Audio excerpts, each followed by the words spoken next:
I'd like to call this meeting to order.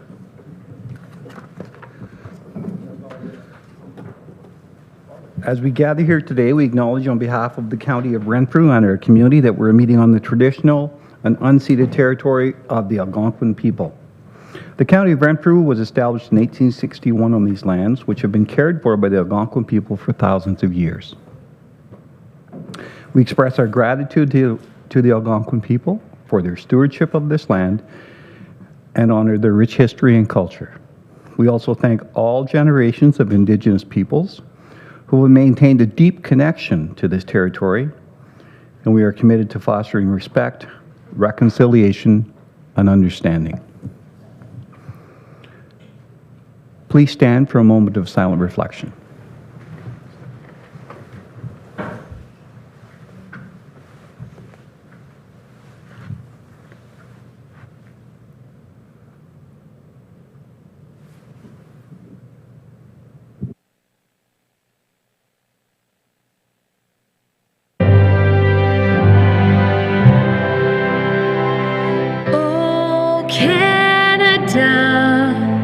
Our home and native land, true patriot love in all of us common. Car ton bras s'est porté l'épée, il s'est porté la croix. Ton histoire est une épopée des plus brillants exploits. God keep our land glorious and free. Oh Canada, we stand on guard for thee. Oh Canada, we stand on guard for thee.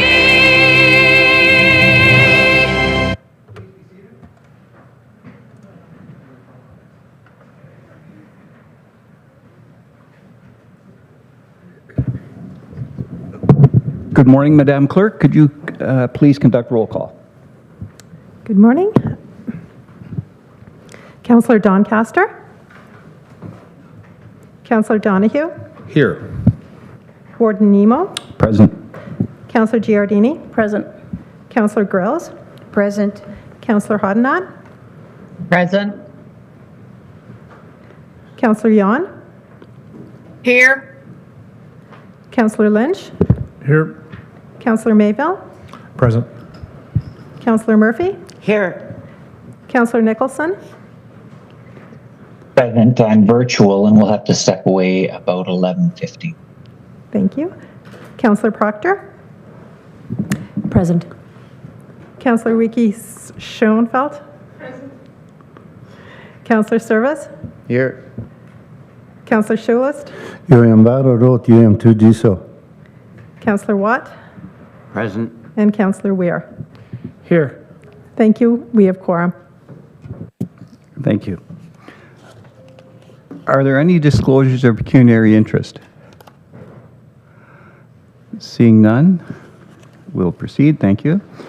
And could I have a mover and seconder, please, that the minutes of the County Council meeting of October 2022-2025 be adopted, please. Mover, please. Member from Greater Madawaska, second by member from Petawawa. Discussion?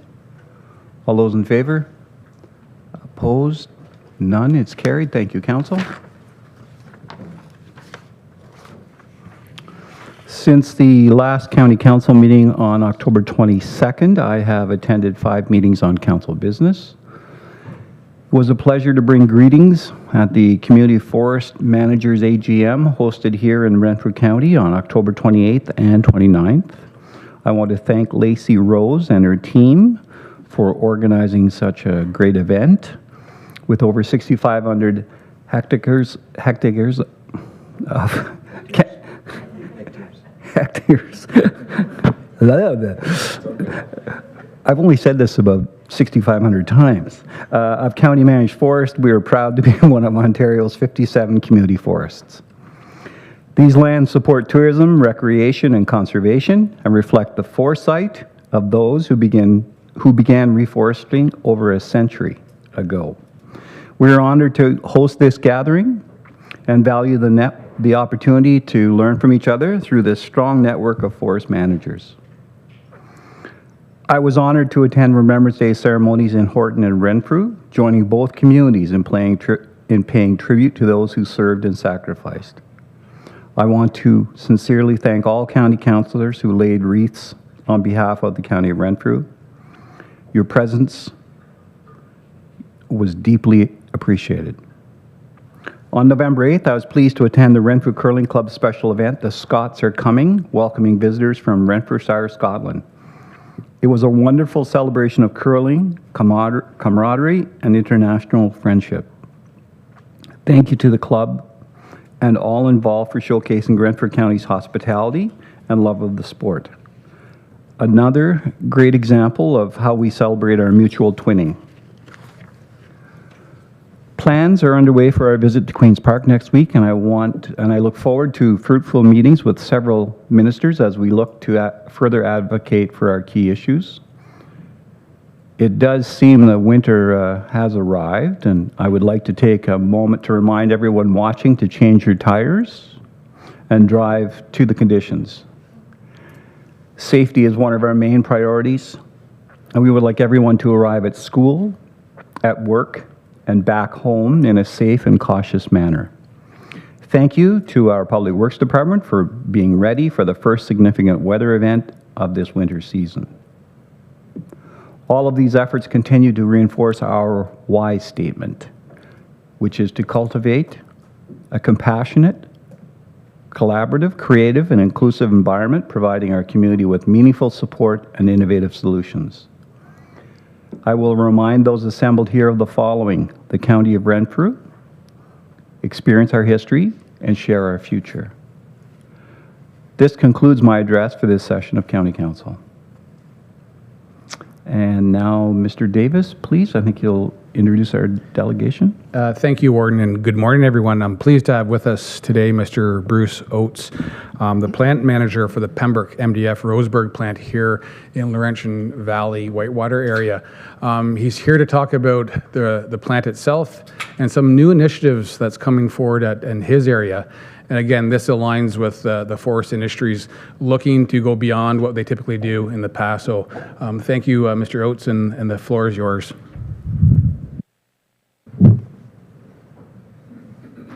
Okay, thank you very much to the council and everyone that's attending.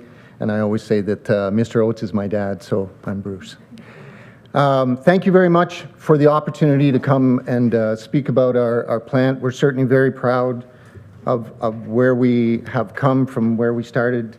It's a mill that started in 1997. And yep, okay, thank you, Chris. And we've certainly come a long way.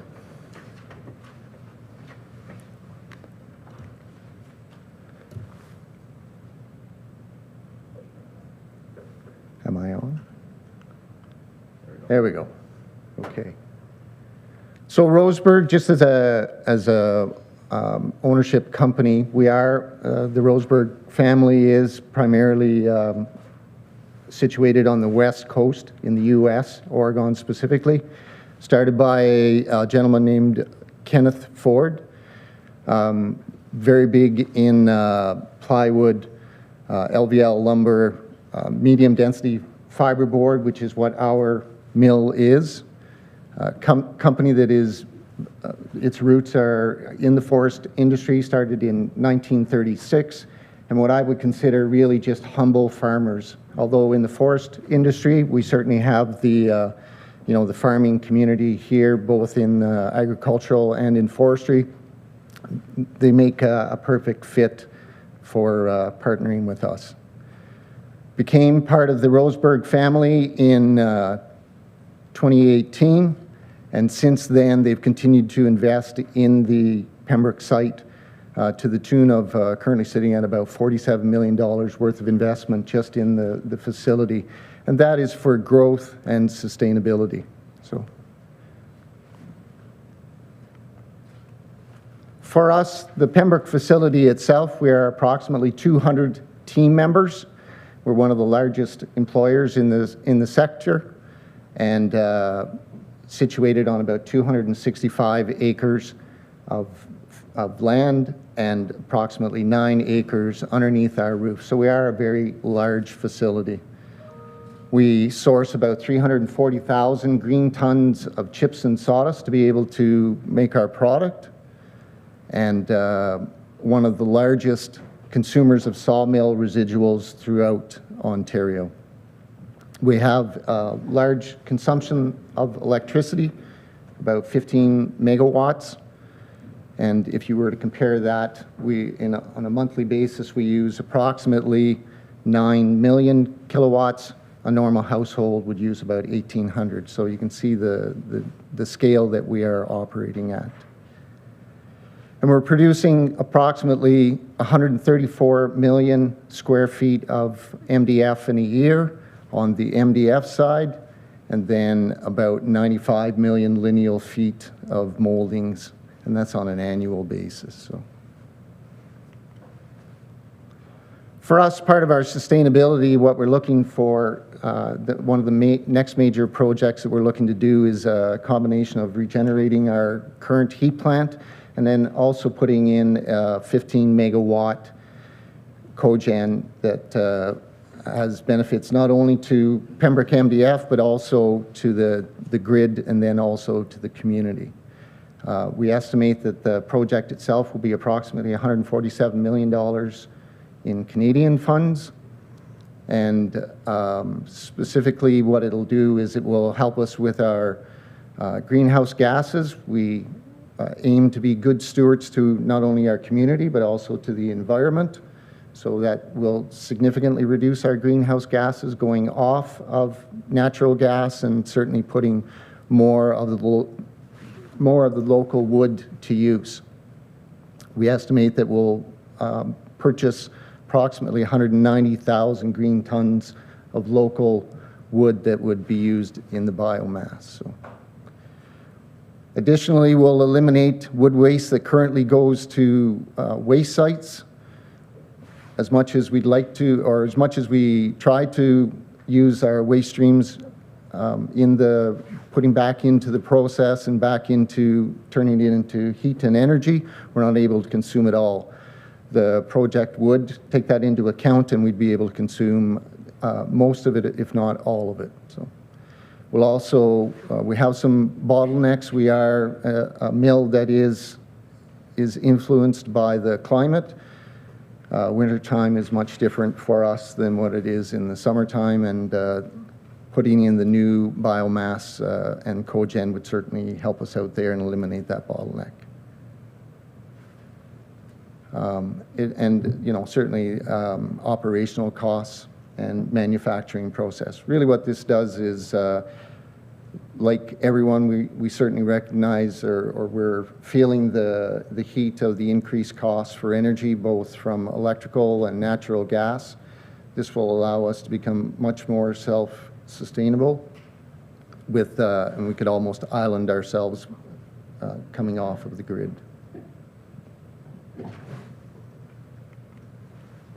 Okay. Local benefits. Am I allowed to, can you still hear me if I step over here? No. No? Okay. Oh, right, of course. Yes. Sorry. Generational investment. This is one of the largest investments that Roseburg as a company has made. It's pretty significant. We have made other investments throughout our mills, I should say. But this would certainly be a generational and a game changer. I know that I've heard Prime Minister Carney talk about generational changes, and this is certainly one for us as well.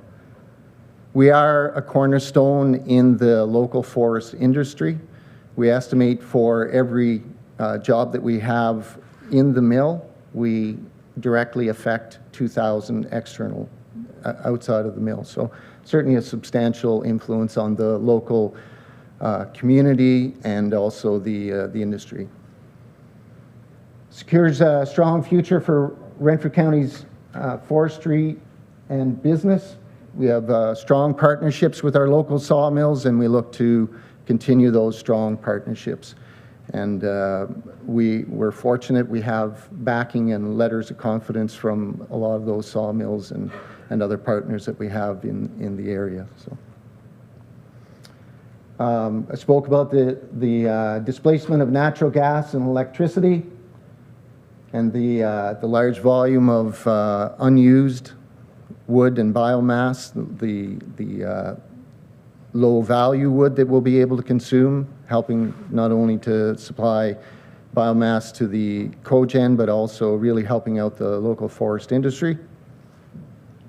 And then also the local procurement and business relationships that we have. Certainly when the project goes ahead, the goal is to do as much of the local contracting as possible. So.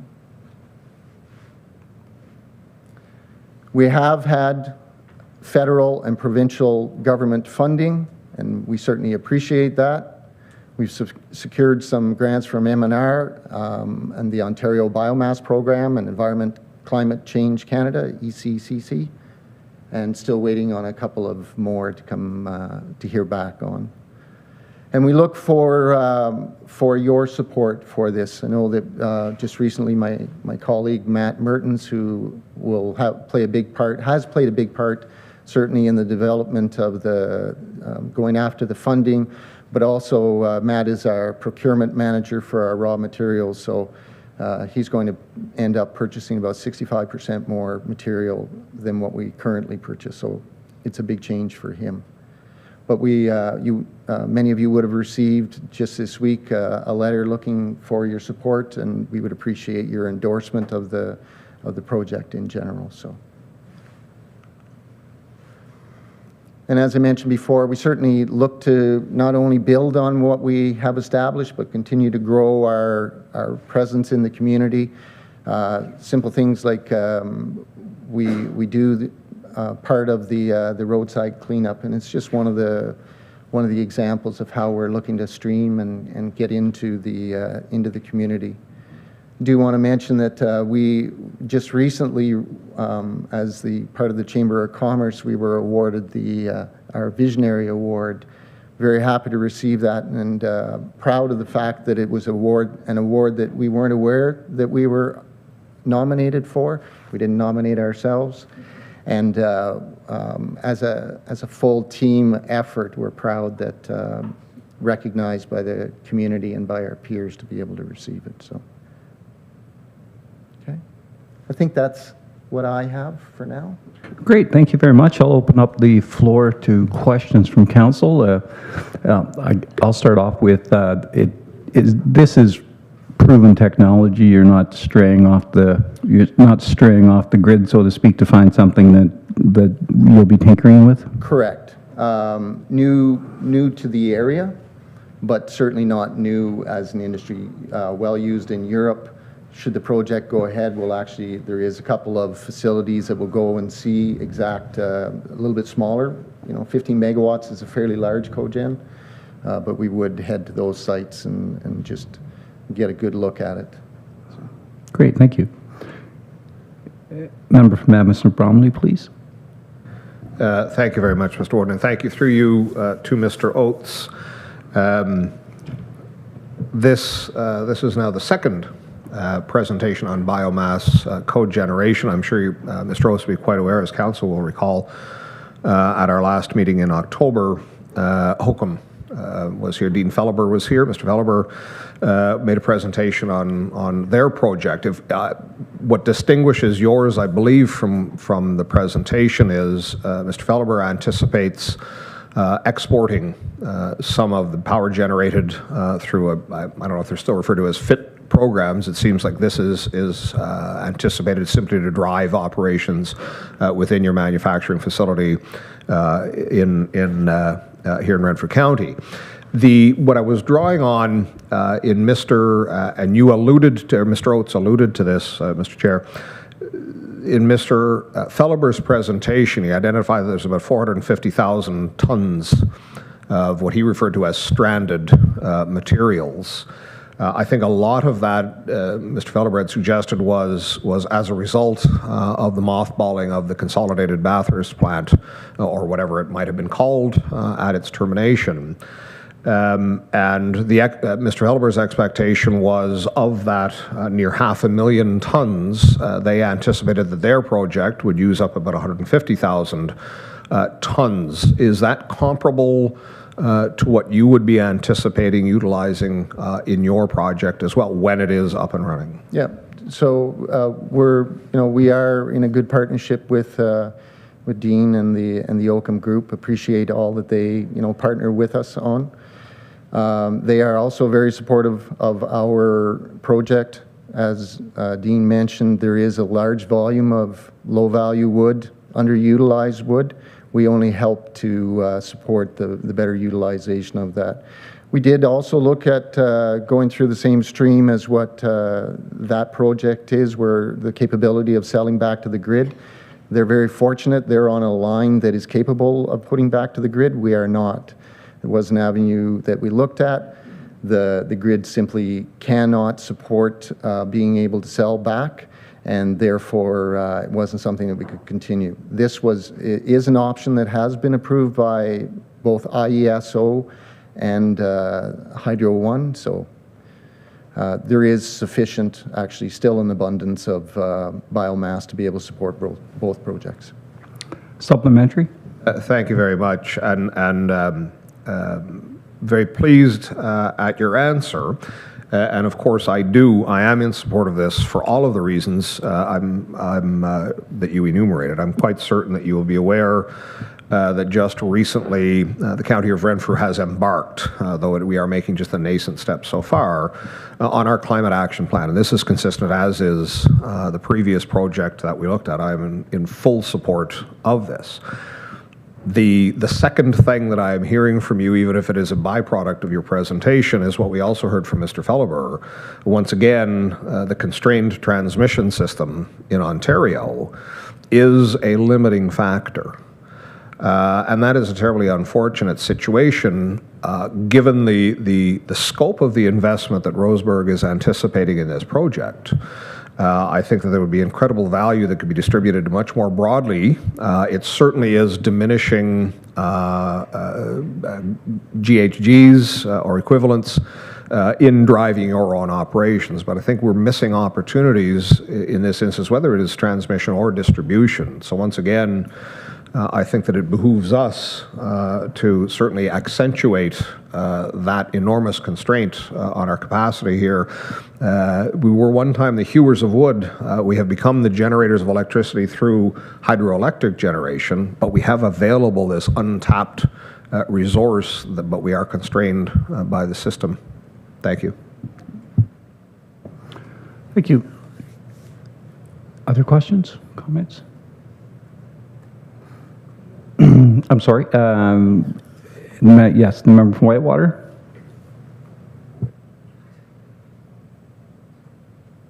Thank you, Warden. Bruce, just a question in terms of jobs. So I'm trying to imagine a project of this size, the requirement for that skilled workforce that both you and the Golden Lake project is also going to be looking for, plus our Ottawa River Power and Hydro One. Can we expect an increased pressure on that skilled trade needed to manage projects like this? Is this something that we should also be prompting our colleges and universities in order to be prepared for this potential increase in skilled workers needed? Good question. Right now, we currently have a very good partnership with Algonquin and some of the other institutes that do support the trades. We have not mentioned, but brought forward the fact that we are going to be upgrading our skills. We've already started that with specific to the operators that would be running the heat plant. We've already taken the action and making the assumption that we're moving forward with the project, and they are upgrading their skills. We're providing them the opportunity and the finances to be able to do that. Locally, there certainly will be an increase in the skilled trades that will be utilized. So, yes.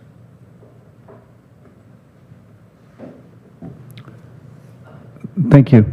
Boncher Valley, please. Thank you, Warden. Thanks, Bruce. I feel like I just saw this presentation when we were at Roseburg, so it's great to see you. When do you need these letters of support by?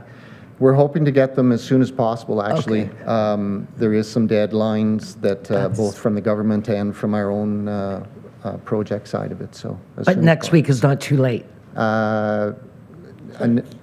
Next week would be fine. Okay. Early in the week, if possible. Yeah, it does. Okay. We do appreciate the support. Thank you. Member from Petawawa, please. Thank you, Chair, and through you. Thanks for the presentation, Bruce. It's another exciting and innovative project here in Renfrew County. Are you expecting to use all of the power and heat generated within the plant, or are you going to be seeking to, create extra power that you're going to try and sell back into the grid? And will there be any complications in dealing with Hydro One and selling the additional power? Yeah. Currently, the grid cannot support us putting generation back into. We had looked at a 20 meg, but to spend the extra dollars to put in a 20 meg as opposed to the 15 we can consume all within our own process. We average somewhere in the 16 to 17 meg. Even currently, to put the cogeneration in will go up a little bit. So we'll actually consume all of it internally. What we found when we looked at the project and approached Hydro One was that the corridor and the lines that would need to be upgraded was not something that was on their radar. They're not looking at even doing a study until late in 2026. And for us, from a process and cost point of view, we need to move forward before then. So down the road, would we? Possibly, but really what we're doing now is concentrating on our immediate needs. And council should be aware that we, in August, when we were at AMO, we brought this forward, the issue with regards to the grid. Mr. Davis's department had included that in our presentations to, I believe, the Minister of Infrastructure and then also Economic Development as well. So we did highlight your plant was one of the examples of either an antiquated or underdeveloped grid system. We had several from across the county that we highlighted. So we've been on it. We've been on it now for about a year. I would mention just that, even though we are not selling back onto the grid, the project certainly it benefits the Roseburg from the greenhouse gas, certainly the environment, but from the grid as well. That 15 megawatts that we take off the grid is also beneficial. Indirectly, albeit, but it is definitely a benefit to the grid. So, okay, thank you. Any other questions? Okay, seeing none, thank you very much for your presentation. And I would ask council for two motions. One is to suspend the rules to allow us to discuss the Roseburg support letter, and then the second one would be to approve sending it. So can I have a mover to suspend? A member from Boncher Valley, seconded by the member from Laurentian Valley. Any discussion on suspending the rules for discussion? Seeing none, all those in favor? That's approved, thank you. And then I would take a motion allowing us to go forward with support, providing the support letter. Member from Amherst Bromley, seconded by the member from Madawaska Valley. Discussion? All those in favor? Opposed? None? It's carried. Thank you. So it'll go out as early as probably tomorrow, to be honest with you. But yeah, it'll go out. okay, thank you very much. We really appreciate your support. So, thank you. Thank you, Bruce.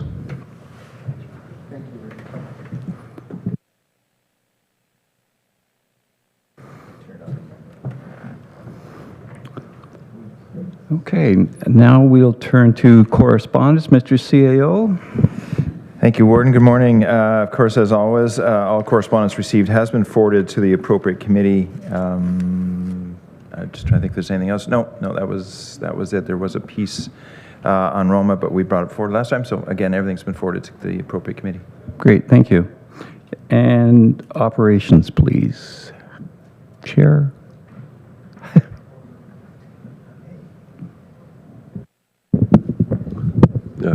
Sorry, Warden. Just catching up here. And thank you. Okay. 1 second, please.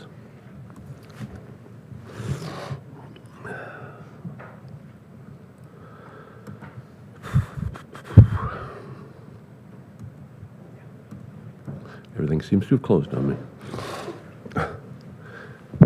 Thank you, Warden, to Council, Corporation, the County of Renfrew, members of County Council. We, your Committee of the Whole Operations, wish to recommend and report as follows. Item number 1, my way. Bylaw, County Road 512, Foymount Road, Property Purchase Amendment, Resolution number OPCC 2510-126, moved by Chair, seconded by Committee. The County Council adopt a bylaw to amend Bylaw 1623, being a bylaw to acquire lands on County Road 512, Foymount Road, to the revised compensation to acquire Part 10 on Lot 49R-20190 from Frank and Lynn Winia from $4,052.57 to $4,060, and that the property described be dedicated as part of the public highway upon registration and transfer of the documents. Background's there. And as always, the efficient Operations Committee meeting, all of which is respectfully submitted by myself as Chair and committee members. And that would be it. Thank you. Thank you, Chair. Comments, questions, concerns from members of council on item number 1? On the report as a whole? Could I have a mover? So moved. You've heard the report. All those in favor? Opposed? None? It's carried. Thank you very much. And we will now move to Development and Property, please. And the Vice Chair. Thank you, Warden. Through you to the Council and the Corporation of the County of Renfrew. Members of County Council, we, your Committee of the Whole, Development and Property, wish to report and recommend as follows. Information item, Women in the Woods Award. Congratulations to Lacey Rose, County Forester and co-founder of Women in the Woods, which was a recipient of 2025 Forest Products Association of Canada Partnership Award. Women in the Woods is celebrating its 10th year as a network for women who work in, with, and for wood. The current membership is over 3,700 around the world. So congratulations, Lacey. On to resolutions. Resolution number DP-CC-25-10-104, moved by the Chair, second by Committee, that the County Council adopt the following recommendation.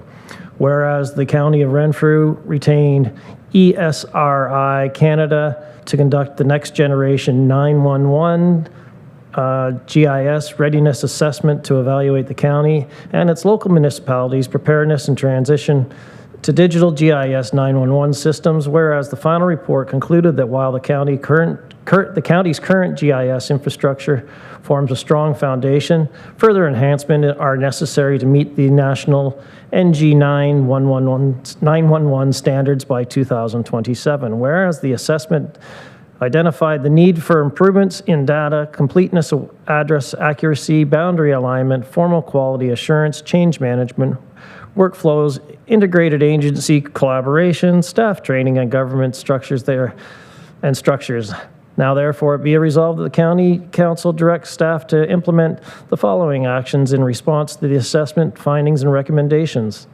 1, develop a county NG 911 migration plan to guide and phase implementation requirements of improvements.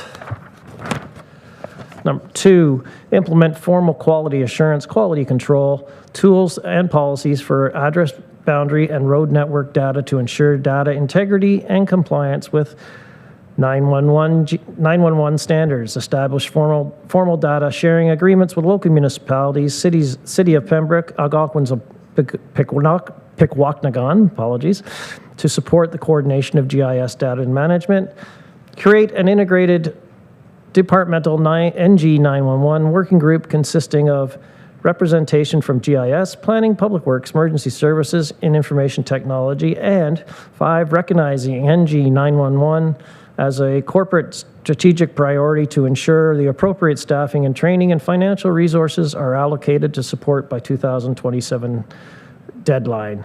And the background is included.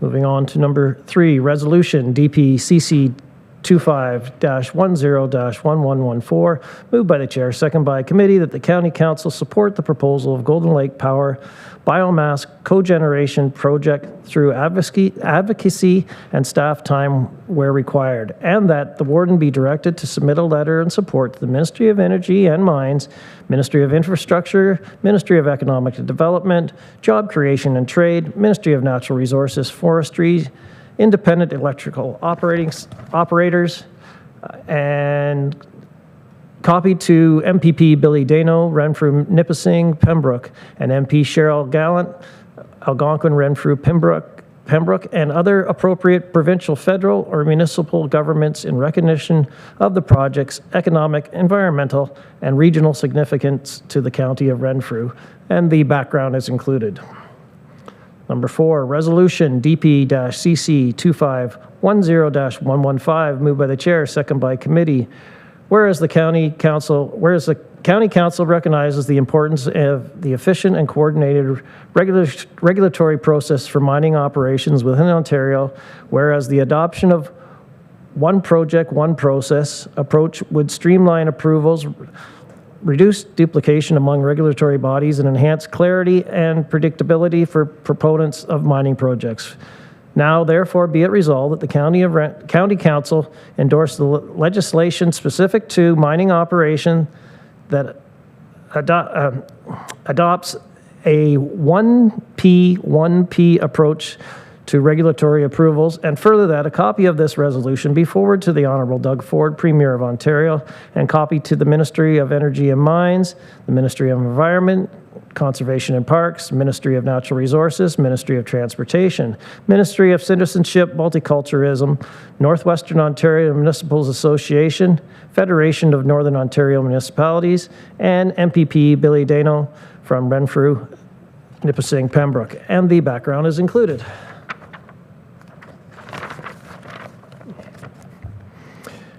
Do you want to go through the resolutions before the bylaws, Warden? Okay, so that's where we are now then. Oh, I'm sorry, proceed right through. My apologies. Okay, all right, thank you.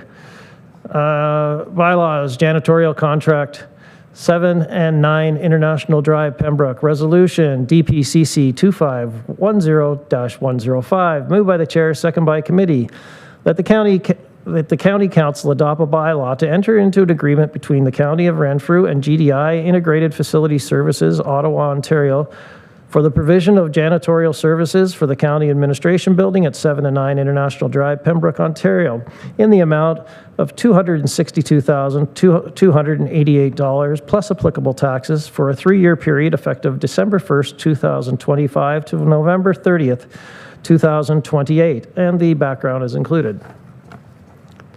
6, janitorial contract, 450 O'Brien Road, Renfrew, resolution DP-CC-25-10-106, moved by the chair, second by committee, that the county council adopt the bylaw to enter into the agreement between the county of Renfrew and GDI Integrated Facility Services of Ottawa, Ontario, for the provision of janitorial services for the Renfrew County Place at 450 O'Brien Road, Renfrew, Ontario, on the amount of $181,003 plus applicable taxes for a 3-year period effective December 1st, 2025 to November 30th, 2028, and the background is included.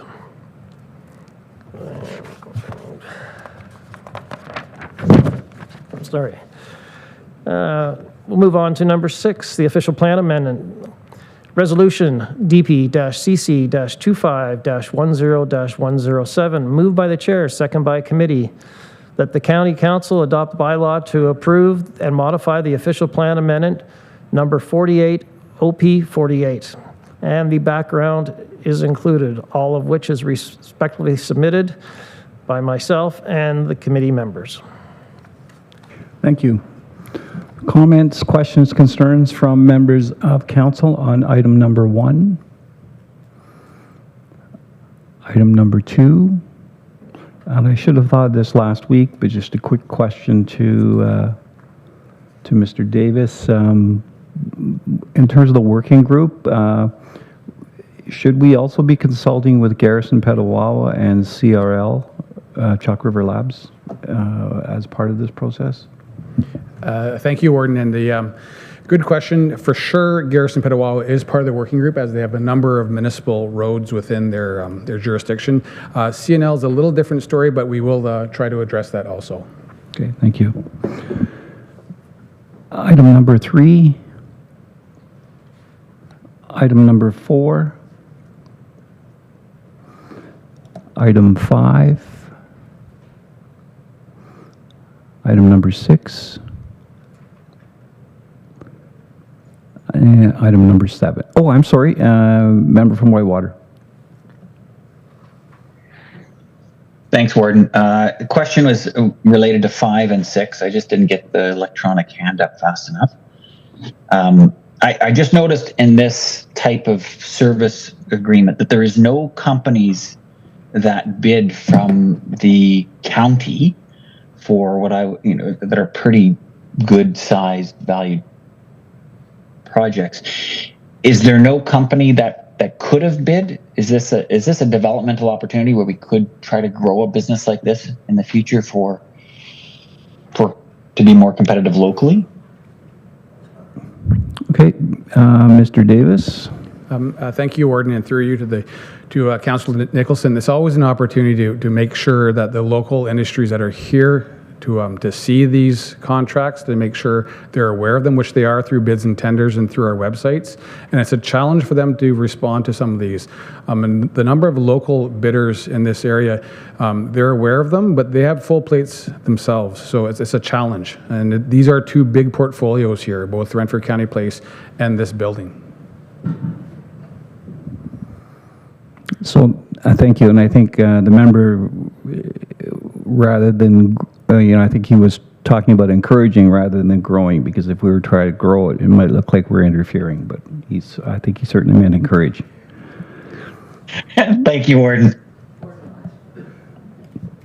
Item number 5 and 6, anybody else? Okay, so we'll move to item number 7.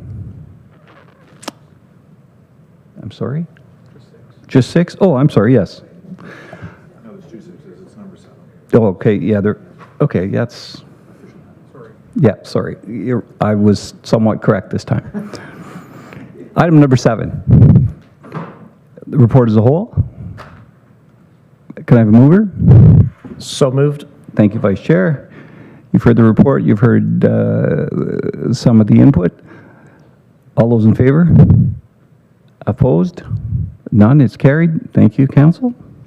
Consent items? None. Staff direction? Staff reports requiring direction? None. And could I have a mover, please, that Council move into a closed session pursuant to Section 239 of the Municipal Act 2001 as amended for the purpose of A, the security of the property of the municipality or local board, and C, a proposed or pending acquisition or disposition of land by the municipality or local board, 330 Boundary Road. Mover, please. Member from Killahegdy Richards, second by the member from Arnprior. Discussion? All those in favor? Opposed? The motion is carried. Thank you.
Thank you. Just to report, council received an update on 330 Boundary Road, and direction was given to staff. Next is reports from representatives appointed to external boards. I see none. No, oh, I'm sorry. Thank you, From Warden. FCM, please. Thank you. Last week I attended Committee of the Whole, Board of Directors, and Advocacy Day meetings in Ottawa, where collectively we met with around 100 MPs and parliamentarians, senators, acknowledging the fact that the budget was probably sitting in a box in the back room at the time. We continued to put forward FCM's advocacy efforts on a number of fronts to all the parties. And largely looking at leveraging the economic resilience that municipal infrastructure brings to the backbone of the Canadian economy, positioning municipalities as nation builders, and emphasizing the strategic partnerships that can deliver results for Canada and Canadians. And as important as the budget numbers are and the programs that are available, we really focused on the delivery vehicles that the federal government uses to get that money to municipalities. So building on the success of the CCBF funding model, trying to encourage the federal government to deliver more of this funding directly to municipalities. We continue to do that. So focused on municipal infrastructure, enabling more affordable housing, ensure safer communities, and the impacts of climate change were, the ongoing themes that we continue to advocate for. We're still looking we're still recommending the doubling and indexing of the CCBF, and so on. The other focus was there's a number of programs that are well, one in particular, which is the ISIP, Investing in Canada Infrastructure Program. I believe it expires next year, so we're working at having that renewed for another 10 years. Seems to be quite popular across the country. And of local interest for Mr. Nicholson, if he's still listening, there was a resolution that came through from the Finance, Infrastructure, Transportation Committee to advocate for, probably find that, to advocate for sustainable funding for small water systems.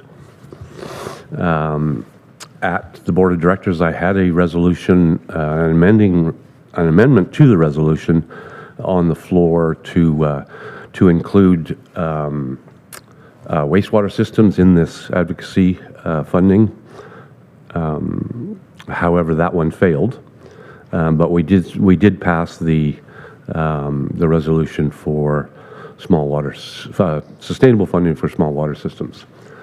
I am working with staff to get a draft letter out to certainly to Whitewater and some other local municipalities, and I'm prepared to take back a resolution similar to this one, but that would include small wastewater systems. So I'm working on that, and we'll get that out to Councillor Nicholson as soon as I get that together. And I think that's about it for now. So I will put together some more information, more detailed information in the future, but with timing, I'm not sure when it's going to, when you'll see it, but I will do it. Thank you. Great, thank you. And I saw the member from Arm Prior. Thank you, Warden. Would you like to receive the CNL report? Is it urgent? No. Okay, Although there are some points of very interest. okay, is it possible to get it in writing from you next meeting? Yes. Great, thank you. Oh, yeah, sorry, it goes to committee first. So the next committee, yes.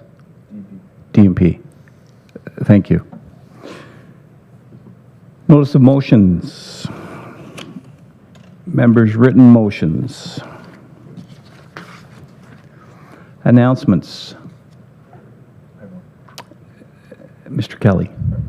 Thank you. Just a reminder of the Rooted in Resilience Economic Development Summit taking place on November the 25th here at the Best Western. If you haven't signed up, please do so, and hope to see you and or your representatives at the conference. I think the summit's actually got really good attendance record or attendance numbers so far, so it looks like a really great packed house with some great speakers and great work by Melissa and crew to get this pulled off in a very busy time. Okay, thank you. Member from Deep River. Thank you, Warden. Just wanted to point out, I'm not sure if everybody's seen it, but there is a public invitation to Atomic Energy Canada Limited, ACL's 2025 annual public meeting that will be held on Thursday, November 27th. I don't know if everybody's seen it. You can do it online or you can do it in person. Registration needs to be done, and perhaps if everybody hasn't seen it, perhaps I can forward that off, and it's open. So that's it. Thank you. Thank you. I'm pleased to make this next announcement. It's quite an accomplishment. Councillor Dan Lynch last night was awarded the Ontario Veterans Award for Community Service Excellence by MPP Billy Deneau.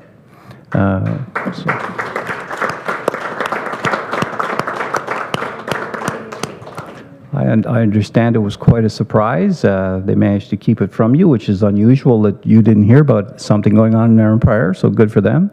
But congratulations, Dan, on all your hard work with the Legion, as well as any number of other community events. I know you're often busy shuttling chairs and tables and moving people around and doing things. So congratulations, and I'm glad your community recognized the hard work that you put into it. What does the award say, Uncle Dave? I don't know. I didn't see it. I only heard about it because I was part of a second one in Renfrew last night. Is there any other new business? Seeing none.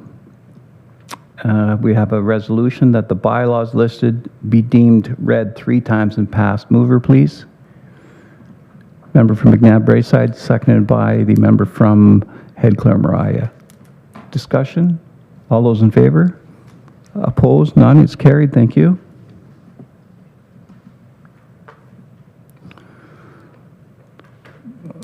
So, as you may recall, the following bylaw has been given before us twice before with date amendments. And as Enbridge Gas was receiving their approvals, the date of the contract continued to change, and this is now the final contract. So, that bylaw 12925-A, a bylaw to authorize a franchise agreement between Corporation of the County of Renfrew and Enbridge Gas Incorporated, please. This bylaw be enacted and passed. Can I get a mover? Amiston Bromley, second by Boncher Valley. Discussion, Amiston Bromley, please. Thank you. Just mostly procedurally, have we already approved the other bylaws? They preceded that in numerical order. I don't know if that really makes that much difference. But also, my question is, this one is set aside and has its own resolution. all of the other bylaws, consistent with every bylaw that has ever passed here. Within the body of the report, there is a resolution to adopt a bylaw. Have we done that at a previous meeting? Like, did we review what this franchise agreement was at a previous meeting that we now have this in front of us? Yes, I'm not sure the date, but I'll turn to the clerk. Through you, Warden, yes, I believe it was in June that we started this, when after they presented here, and we had to put a bylaw on the floor. We did that. Then during the summertime, I think they asked us to repeal that one and do a new one with a new date. And now I think the way I understand it, the final processes are now complete, and they've asked us to amend the bylaw with a new date effective October 31st. Just thank you, through you, Mr. Chair, to Ms. Dombrowski, the clerk. And I am pleased that it was June. If it was October, I was going to be deeply troubled that I did not have any recollection of it. That it was June, I feel fairly comfortable that it is not a surprise to me. Okay, thank you. So any further discussion on that? All those in favor? Opposed? It's carried, thank you. The bylaw 130-25 being a bylaw to confirm the proceedings of the Council of the County of Renfrew at the meeting held on November 12, 2025, be now numbered, deemed, read 3 times and passed. Mover, please.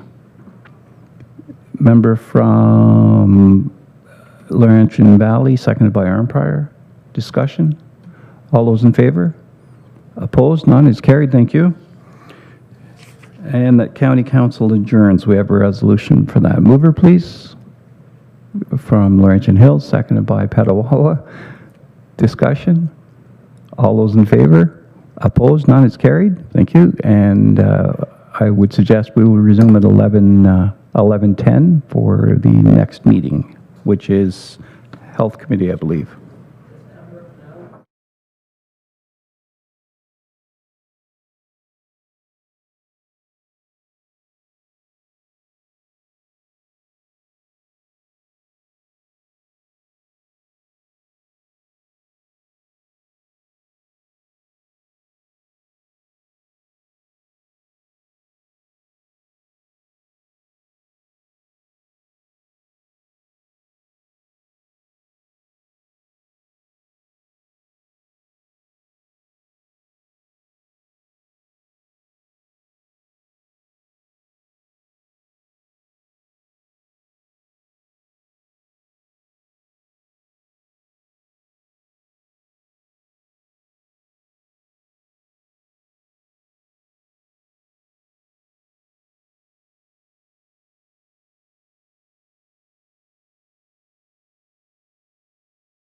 Good morning, everyone, and welcome to the Health Committee for Wednesday, November 12th, 2025. It is 11:14. I am calling the meeting to order. I would begin, Ms. Van Starkenburg, if I could get your attention momentarily. Has the roll been called? Yes, thank you, Chair. We have quorum. Thank you so much. We do have quorum. I would invite at this juncture disclosure of pecuniary interest, and if there is any, the general nature thereof, please. I see none. With that, could I please get a motion on the adoption of the minutes held of the meeting held October 8th, 2025, please? Councillor Mayville, seconded by Councillor Watt. Committee, any errors or omissions? Seeing none, all in favor? That is carried. There were no delegations or presentation at time of distribution of agenda. Mr. Kelly, does that continue to be correct? Yes, that does. Thank you. Thank you so much. Likewise, there were no communications. So we will move directly into consent reports. You will find the, unfortunately, I cannot say where you will find that on Diligent. On the PDF, you will find that on page 9, beginning with the long-term care resident statistics. And I would invite Mr. Quaid, please.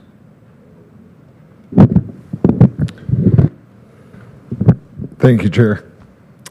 Outlined below are the statistics for the Champlain West waitlist, and it's provided by Ontario Health at Home.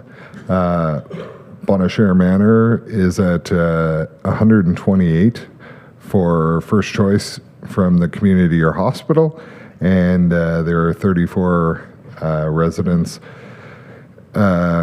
waiting at home for their first choice, for their first choice from another long-term care facility, for a total of 159. And then Miramichi Lodge is sitting at 296 awaiting placement into the home from the community or hospital, and 64 patients waiting in another long-term care facility, for a total of 360 on the wait list. Item number 2 is the long-term care inspection report. The Ministry of Long-Term Care Inspector conducted an inspection at Bonachere Manor on September 15th, the 17th and 19th, through to the 19th, for 2 critical incidents related to resident fall resulting in an injury and transfer to the hospital, and an allegation of sexual abuse to a resident by staff. There were no findings of non-compliance. And secondly, the Ministry of Long-Term Care Inspector conducted an inspection at Miramichi Lodge on August 28th through September 2nd to the 5th, the 8th to the 10th, and the 15th and 16th, for complaints related to responsive behaviors of a resident, complaint related to a bed refusal, and complaint related to lack of recreational services and staffing on a specific unit. 1 non-compliance was found during the inspection and was remedied prior to the conclusion of the inspection. There was 1 written notification issued for the refusal of a long-term care application, which was declined due to not having the nursing expertise to manage the applicant's responsive behaviors. The ministry stated that it was a refusal not permitted under legislation. Thank you very much, Mr. Quaid. We will, there are, actually, I think how I'm going to do this is, I know that we'll do the consent report for emergency services as well, and we will wrap them up all in one, but I would invite any questions or comments on the long-term care specific consent report at this item, at this juncture. I see no, oh, sorry. Councillor Lynch, I do apologize. Thank you, Chair. To Dean, that's number 2, the last question. We had discussions about individuals coming to the home that required special needs, and that we provided X amount of hours for that, and anything over that amount of hours, the patient or the family would have to take care of that. Is that still true? Thank you, through you to the councillor. So essentially we have some residents who come into long-term care, they require excess staffing requirements or expertise. Sometimes we can apply for what's called high-intensity funding through the province. Everyone has established a baseline kind of for their care needs, but those who require excessive amounts of personal care or supervision, we apply through high-intensity funding to see if they are applicable, if we're able to provide the services. However, there are some individuals that, due to responsive behaviors, due to the physical layout of the building, that we're not able to provide the services that are required for this individual, and that's when we're declining those individuals. So this is one of those individuals that we cannot meet the care needs of based on our staffing model and expertise of the nursing staff that we have available. I hope that answers. Thank you. Ward Nemo, please. Thank you. So if I glance at your item number 1, am I relatively accurate in saying there's about 660 people in need of a long-term care bed? Because I don't discount the 218, but they already have one. And so with the number of people waiting, it actually looks like 664. Is that accurate for me to suggest that? Mr. Quaid, please. Yeah, through you. Sorry, I'm just looking at the Ontario waitlist here. The total number of 882, is that what? Yes, and then I discounted the 218 Who are because they already have a bed. Yeah, yes, so. that would be accurate. Just to be clear, I think they are two distinct numbers. I think the 882 are the amount that are waiting, that are a separate thing and not diminished by the 218. Follow up? Yes, just so in a trend, if this is a trend over the next couple of years, how do we address that? Because I don't want to rush out and build 880 new beds, but it does look like there might need to be new beds of some description. And I recognize that we have some developers working with us to talk about adding on beds outside of the actual bricks and mortar of the manor and the lodge. But is there a need for something more than that? And I will absolutely invite Mr. Quaid.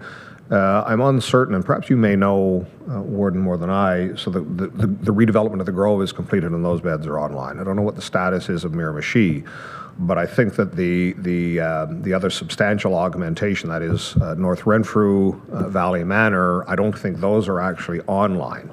Now, at this point, I don't have the specific numbers, but at best, they probably would address only about 10 to 20% of this current number, I would think. But outside of that, then, and of course, we have discussed often, Councillor Nicholson has wondered about the engagement of the community paramedic LTC, long-term care, and be able to get data on that. So we have not yet been able to secure that data, but Mr. Quaid. Thank you, Chair, through you to the councillor. So there are other avenues that we are exploring regionally, the administrator in Region 7 working group. So as the Chair alluded to, our paramedic program at home. There's also the Aging Well at Home program that they're really trying to promote. So those are some of the avenues that we are exploring, and then we'll continue to explore to try and keep people healthy at home as long as possible. And just in follow-up to Marion Hill is going to be going live with their first residents in December. Thank you. Anything else on the two LTC items? I see none, so with that, welcome back. Chief Nolan, pleased to have you back in the friendly confines of the County Administration Building. If you would provide us the consent report from Emergency Services, please. Yeah, thank you, Mr. Chair, and it's great to be back. Nice to see winter's in full bloom on my return. And I'm going to start off with item number 1 in today's consent report. Some very good news items here. The first is, as you recall, going back to spring of this year, we were asked to assist Haliburton County during the major ice storm that they had. The CAO quickly approved our deployment, and with that, we were able to make a significant improvement to the response capability within the area, given the extreme circumstances.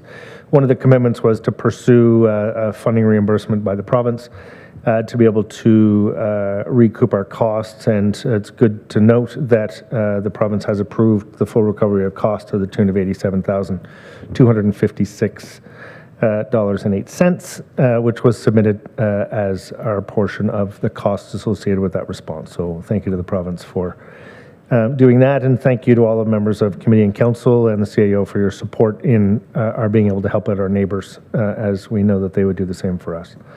Item number 2, we have a couple of letters of thanks. The first, thank you to CAO Klatt and Mayor Schulist for their letter thanking the paramedic service for its assistance as it relates to locating a fire with the use of our drones and thermal capabilities on October 15th. So that letter is there for your review. Second letter is from Sabina Mersman at Pembroke Regional Hospital for assistance during a power outage and the extraordinary effort of the paramedics that were on shift in supporting the Pembroke Hospital during a major power outage on October 19th of this year. So a big thank you to our partners for acknowledging our assistance to them. The third is another good news item for one-time funding for $25,000 to deliver specialized mental health training to our leadership team and to frontline staff.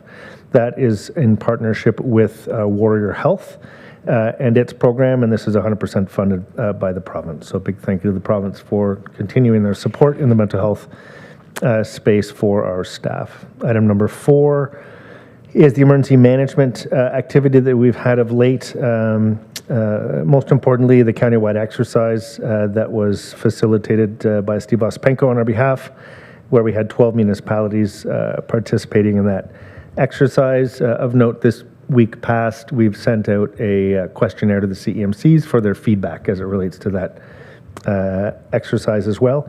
And the Delta team, our emergency management volunteer work is continuing. We have trained at 2 schools this fall in educating high school students in terms of emergency preparedness capabilities, and as well providing them some training to assist with flood mitigation efforts and sandbagging for future potential deployments.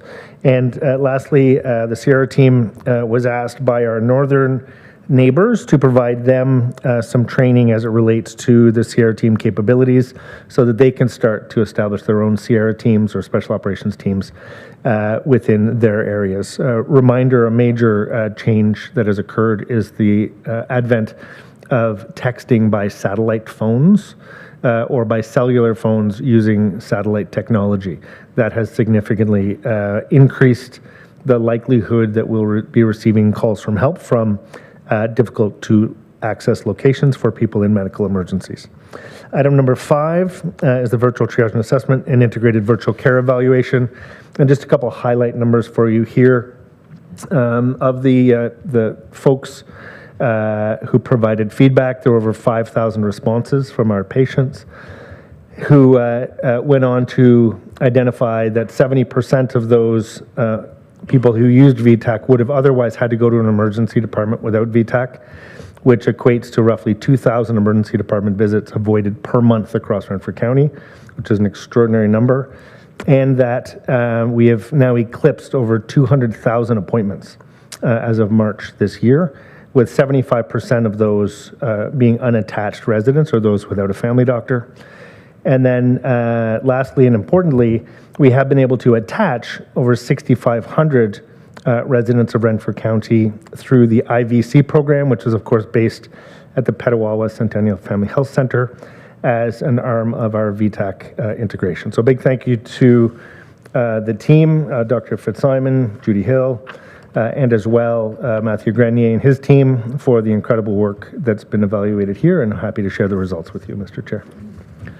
Thank you very much. With that, committee, any questions or comments on item number 1? Very pleased at this, and I think that it is in everyone's interest to ensure that this happens so as to remove any barriers towards mutual aid, if you will. Item on either of the items on partnership and action, item 2. Mayor Murphy, or Councillor Murphy, please. Apologies. Thank you. I just wanted to note that the satellite, I did not know this until our last EORN meeting, using satellite technology is only where there is absolutely zero connectivity. So that's a very important note for that. I don't believe any carriers rolled out very well that kind of information, but absolutely a great tool for you, for the public. But I think it's an important note, like zero connectivity.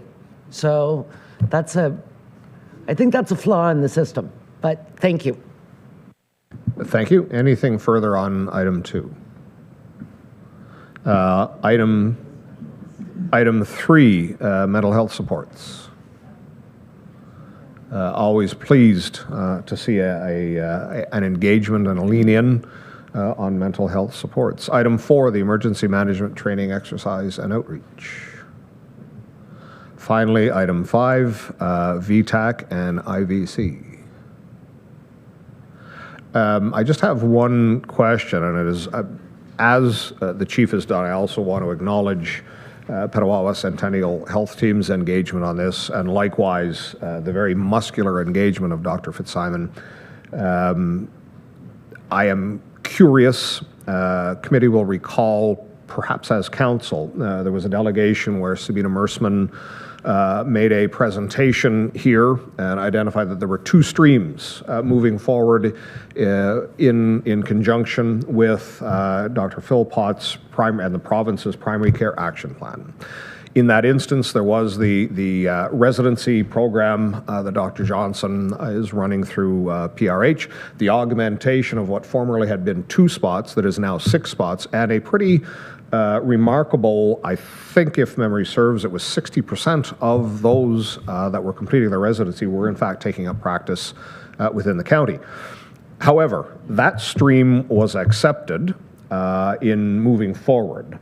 I wonder perhaps, and I recognize also that Deputy Chief Grenier is in the back corner trying to avoid eye contact, but Chief, whether yourself or the Deputy Chief, if you could just give us some idea of, I think that there were more intakes expected on the primary care action plan, if you just give a little bit of an update. Sure. Thank you, Mr. Chair. So in terms of the primary care action plan, as committee and council will recall, there were 2 principal applications that went from within our municipality. Of course, there's a bit of a bleed over, crossover in the Arnprior McNabb area as well, so we have to be considerate of that when we talk about the county as a whole, because of course that resides within a different Ontario Family Health Team. So when we Ontario Family Health Team. So when we look at the way forward, looking for new opportunities, because one of our 2 applications was successful, the other one was not. I think that there's likely an opportunity to reapply, and I think that the evaluation that's provided here today is a clear example of why that would be necessary, respecting that this issue is going to continue for quite some time. I think there's incredible enthusiasm within the system to be able to close up some of the gaps, but I think given the rural and urban nature of the County of Renfrew, there will be a need for further expansion of those services, and I think probably a bit of a rethink about the second application that was not successful, or is that a matter of the province realizing that an innovative approach and solution may be more palatable given the results of the evaluation put forward here today. Yeah, thank you very much, and that is precise and concise, and that was what I was looking for. We, within the County of Renfrew, have been recognizing long before the province recognized that orphaned or unattached patients has been chronic and acute for quite some time now, like upwards of 25, even perhaps 30% of our population were unattached, and this is not acceptable. So I think that there must be more than one plan to move this forward. If there are no further questions, that I would seek that the motion that the consent reports be received as information, please. Councillor Purcell, seconded by Councillor Grills. All in favor? That is carried. Thank you. We have a single discussion, or rather, the discussion reports are only populated from long-term care. So with that, I would once again go to Mr. Quaid, please. Thank you, Chair. Resolution number 1 for vulnerable sector checks. Recommendation that Health Committee recommends that County Council authorize the Warden to send a letter to the Commissioner of the OPP requesting a solution to the delay in processing of vulnerable sector checks for long-term care staff. The background? Just one moment. I will get a mover for that, please, and then we will entertain the background. Councillor Giardini, seconded by Councillor Lynch. Background, please. Thank you, Chair. VSCs, or vulnerable sector checks, are a mandatory requirement under the Fixing Long-Term Care Act, which are currently taking 8 to 10 weeks to process. Collectively, the Renfrew County Long-Term Care Administrators Group drafted a letter to the Commissioner of the OPP, Thomas Kirik, requesting a solution that supports both public safety and a timely provision of care for our long-term care homes. Staff is requesting the Warden address this concern by sending a letter to the Commissioner, and a draft letter is attached for consideration. Thank you very much, Mr. Quaid. Committee, comment, question? I see none. All in favor? That is carried. Moving on to item 2, please, Mr. Quaid. Short stay respite program applications. Recommendation that Health Committee recommends that the County Council approve the reopening of 2 short stay respite beds at Bonashare Manor and to continue operating the 2 short stay respite beds at Miramichi Lodge for the operational year of 2026. Thank you once again. Mover, please. Councillor Service, seconded by Councillor Reiki-Schonfeld. Background, Mr. Quaid. The Ontario Regulation 246/22 under the Fixing Long-Term Care Act 2021 defines the short stay program as a program in which a person is admitted to a long-term care home for a defined number of days, offering caregivers a chance to take a break while their loved ones receive necessary care. The respite program allows bookings through Ontario Health at Home for up to 30 days consecutively, with a maximum of 90 days in a calendar year. Ontario Health East requires that long-term care homes that operate short stay respite beds within their approved licensed bed complement formally apply each year through the short stay care beds application. Miramichi Lodge has continued to offer 2 beds for this service, while Bonashare Manor paused during the pandemic due to staffing shortages. With staffing stabilizing, both Bonashare Manor and Miramichi Lodge would like to designate 2 beds at each home for respite short stay program in 2026. Thank you once again, Mr. Quaid. Once again, committee, questions, comments? I see none. All in favor? That is carried. Thank you. I would now seek a further resolution that the discussion reports be received as presented. Councillor Murphy, seconded by Councillor Mayville. Again, all in favor? That is carried. Thank you. There were no deferred reports at time of mailing, no verbal reports. Does that continue to be so, Mr. Kelly? That continues to be so, sir. And there was not a closed session provided for in the Health Committee at the time of the distribution of the report. But I think that it would, there is some benefit given the representation from the City of Pembroke that is here today that we devolve into a closed session. I just, a question first, so I do note and very welcome to have Mayor Jerva in the room. Is Mayor Jerva actually appointed as a member of the Health Committee? He is not. So unfortunately, sir, when we pass the resolution to move into closed, I will invite you to vacate. I don't know what the means by which we do that, but I'm certainly open to suggestion. Or I could exercise my strong chair powers. Would there be any opposition? If in fact somebody has to face the IC, I am more than happy to do so.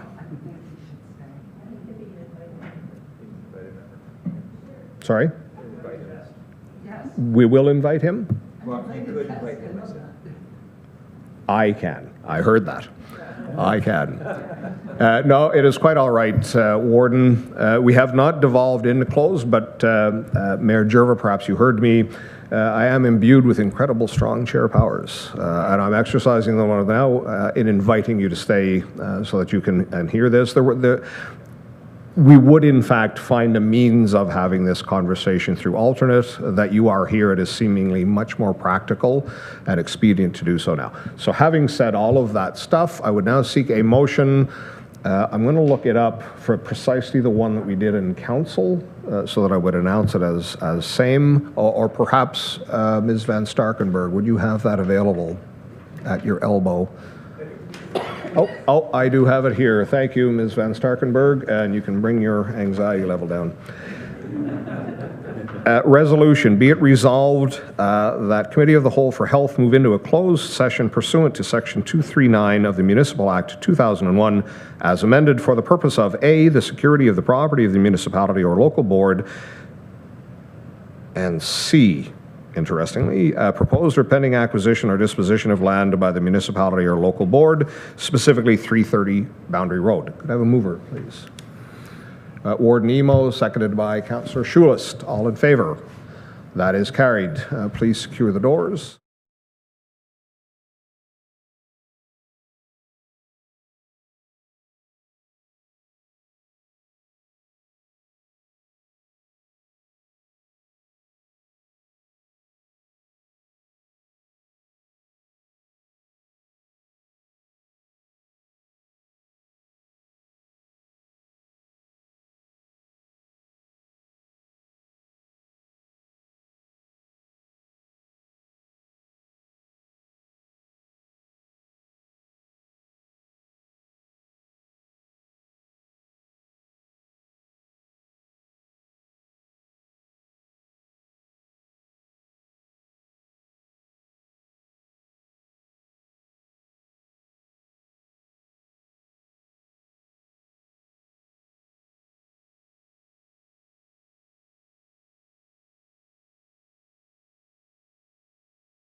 Thank you very much. I'm not sure what the requirement is. Committee of the Whole devolved into for Health devolved into a closed session for update regarding not personal property, property, something. It'll be in the minutes. With that, there is new or other business. So it only actually dawned on me on my commute to Pembroke this morning, given that we are in Committee of the Whole and we are only at the front of November, this is in fact the last Health Committee meeting of 2025.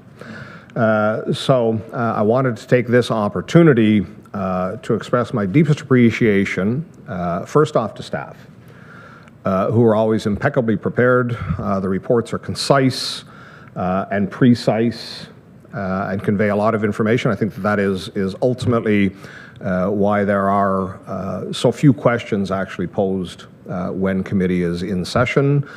So I appreciate that. Likewise, I have to acknowledge all of the committee that is always prepared when they come. When there are questions, they are always right on point and salient. And do advance the business of this in a very efficient manner. Ultimately, when I have that engagement of council and that professionalism of staff, it makes it look like I'm doing something up here, but it is so very easy to chair the Health Committee in that environment. There are a couple of other folks that I certainly have to call out and heap praise on. And one of them is sitting at the back of the room. She is, in fact, my procedure Sherpa. That is, of course, Evelyn Van Starkenberg, who is always on the alert, as the chair is always want to skip over a couple of numbers on the agenda. I'm always in the interest of moving things forward in an expeditious factor. And yet, Ms. Van Starkenberg always keeps me grounded and on point, and I must express my deepest appreciation to her for that. And finally, Ms. Poplinski always manages to find my good side, regardless of which way I am turning, and she will adjust the camera angle to accommodate that I'm always on my best in these committee meetings. So I must express deepest appreciation to the director. And the final announcement that I have in this instance is that I will be putting my name forward to stand as warden for the 2026 year. And it is important, I think, to make that known now. Of course, the deadline to file the paperwork is this coming Friday, noon or perhaps 2 o'clock. I will make sure that I know that date, that time. But it is appropriate to advise, and I have spoken to some of the council, and I am going to be completing that journey between now and the election in whatever the date in December is. But I wanted to put that in front of all of committee and those that may be watching the YouTube recording. With that, I would now seek a motion to adjourn, please. Councillor Purcell, seconded by Councillor Mayville. All in favor? That is carried. Thank you, and I do apologize to those on virtual. There is the gap, and I only saw your hand, Councillor Hoddinott, after I had called the question. With that, we are adjourned. Thank you.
Good morning and welcome to the Community Services Committee. We are working off the revised agenda. I'd like to call this meeting to order. And Ms. Van Starkenburg, has roll call been taken? Yes, thank you, Chair. We have quorum. Thank you. Are there any disclosures of pecuniary interest and general nature thereof? Seeing none. I'd like a mover and a seconder, please, for the minutes of the Community Services Committee from October 8th, 2025. Could I get a mover? Moved by the warden, seconded by the member from Petawawa. Are there any errors or omissions? Seeing none, all in favor? Carried. Delegations and presentations. We have not a stranger to us, Ms. Margot Smith. Nice to see you again. She's the manager of Children's Services. Andrea, did you want to say anything to, I think she's not a stranger? Okay. Come on up, Margot, and we will hear your presentation on the Child Care and Early Years Service System Plan for 2025 to 2029.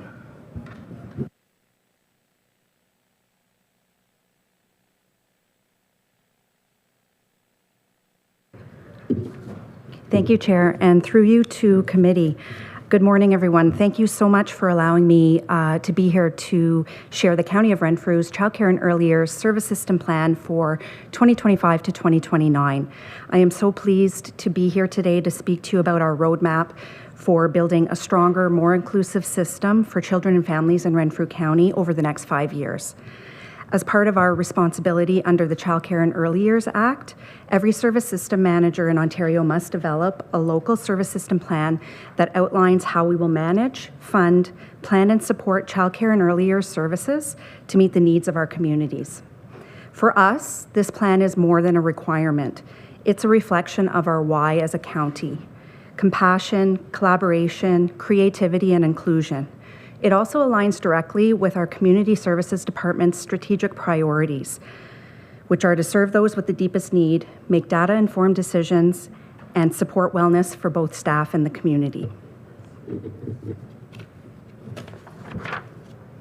So why does a plan like this matter? The early years truly shape everything that follows: a child's lifelong health, learning, and success. We know that investing in early learning and childcare supports family well-being and strengthens our local economy. When families can access quality, affordable care, parents can work or study and communities thrive. Investing early isn't just about child development, it's about county development. The County of Renfrew is one of Ontario's 47 service system managers, and through our Children's Services Division, we plan, fund, and support the local childcare and early years system. We do this work in close alignment with the Ministry of Education to ensure local planning reflects both community needs and Ontario's broader early years vision.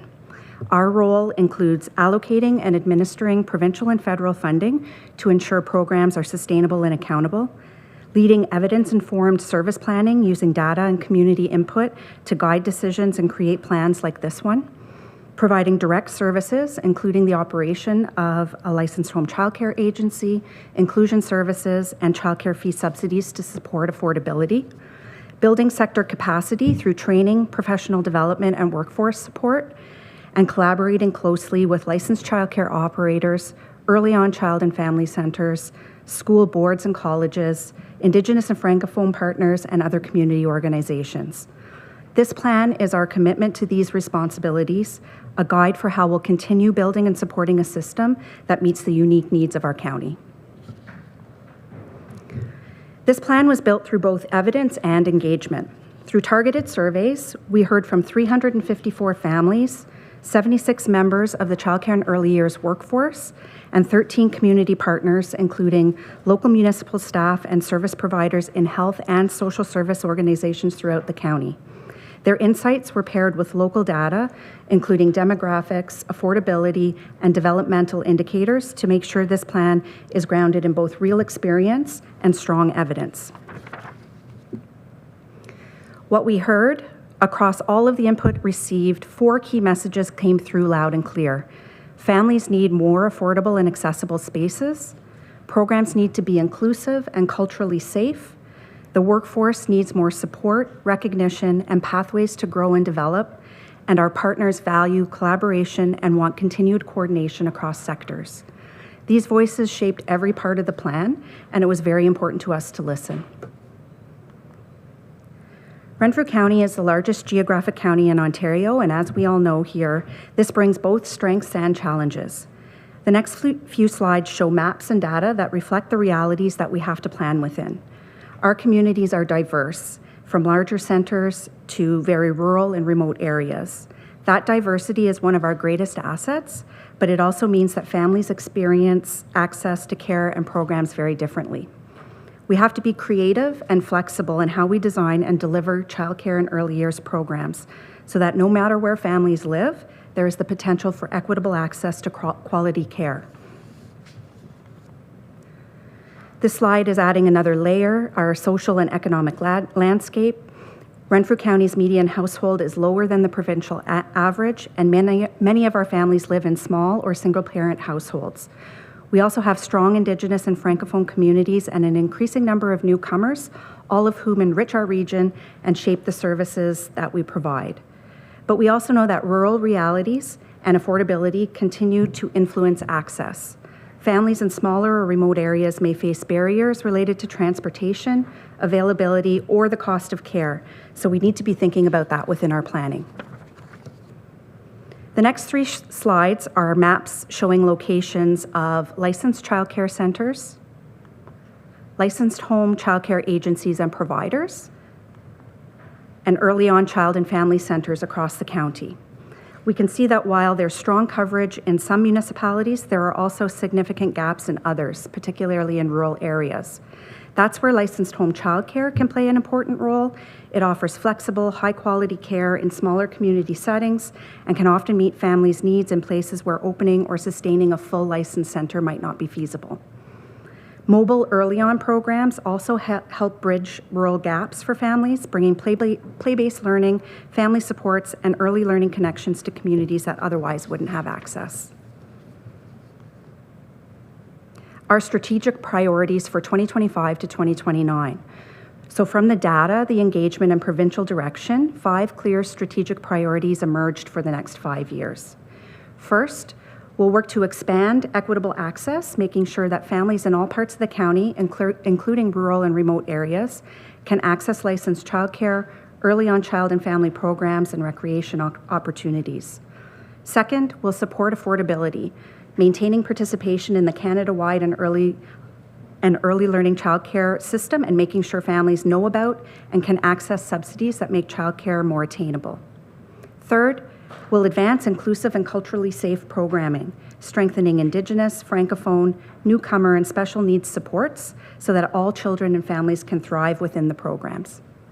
Fourth, we'll strengthen the early years workforce, recognizing that educators are the absolute backbone of this system. We know that recruitment and retention continue to be significant challenges that can impact access and program stability. We'll focus on strengthening, valuing, and sustaining the incredibly important workforce that makes quality care possible. And finally, we'll build a coordinated, data-informed, sustainable system, one that uses evidence, partnerships, and accountability to guide decisions and to measure progress. These priorities align with Ontario's Access and Inclusion Framework and bring our county-wide to life in very real and practical ways. So what does this look like in practice over the next 5 years? We will explore opportunities for expanding licensed childcare spaces guided by our directed growth plan. We will look at enhancing access to early on programs and providing targeted training and support to the childcare and early years workforce. We will look at streamlining processes for access to subsidies, strengthening inclusion supports, continuing engagement with our partners, and we will be measuring and reporting on our progress annually so we can clearly see where we are making an impact and where we need to adjust. All of these steps are designed to make the system more responsive, more transparent, and more equitable. Looking ahead, this plan is a living document. We will continue to engage with families, educators, and partners throughout its 5-year life to make sure it stays relevant and reflective of the community needs throughout the county. As our communities grow and change, We will adapt our strategies, but our focus and our why will remain the same. Compassion in how we support families, collaboration with our partners, creative solutions that work for both rural and urban areas, and inclusion so every child has a place to belong. It's about continuous improvement and shared commitment and accountability. I would like to sincerely thank the children, families, educators, and community partners whose voices helped to shape this plan, as well as our amazing team here for their care and dedication to this work. I would also like to thank this committee and County Council for their ongoing leadership and support. Together, we're building a stronger start for every child and a stronger Renfrew County for everyone. Thank you. Very happy to take any questions. Thank you, Margot. Are there any questions? Warden, please. Thank you, Chair, and through you. What a great document. I went through it last night, but I'm still mulling through it. I really like having the physical copy with colors. It seems to make it easier. Page 25, when we talk about vulnerable children by domain, is that a sub-target within your strategy to reduce their vulnerability? And just what, if maybe give us a little more, could you give us a little more on that, a little more information on that, please? And so the provincial average for physical well-being is 17.6 and ours is 19.1. So if I'm to look at that and understand that, we're physically healthier or we're more at risk? Thank you, and through you, Chair, to committee. So the early development instrument data, which is on pages 24 and 25, this is a questionnaire that is completed by kindergarten teachers in the latter half of the school year, once every 3 years, I believe. So this data is based on the last round, which was 2022-2023. So definitely this EDI data is very important to us when we're looking at planning, and we share this with our partners throughout the community so that they can use it for their planning as well. There is, we have just heard from the Ministry of Education that there is the next round of the questionnaire that's going to take place in 2026, so that we'll have new EDI data for the county in 2027 is the time frame. In answer to your question about the vulnerable children, the blue amount means that we are more vulnerable.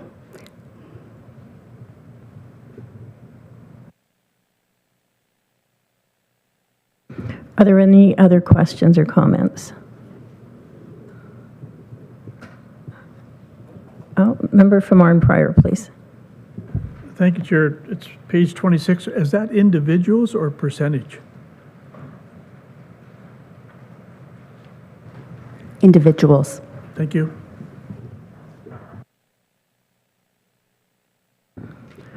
Are there any others? No. Great report, Margot. I can only imagine the amount of work that goes into putting into this, and I'd like to echo your thanks. And thanks to you and everybody in community services and all our daycares and that perform this service to our little guys that are out there who are so important to all of us. I think that's it. Thank you. So we will take a break for lunch, and we will come back at 12:45. Okay, so we are recessed. Thank you.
Thank you. Good afternoon and welcome back.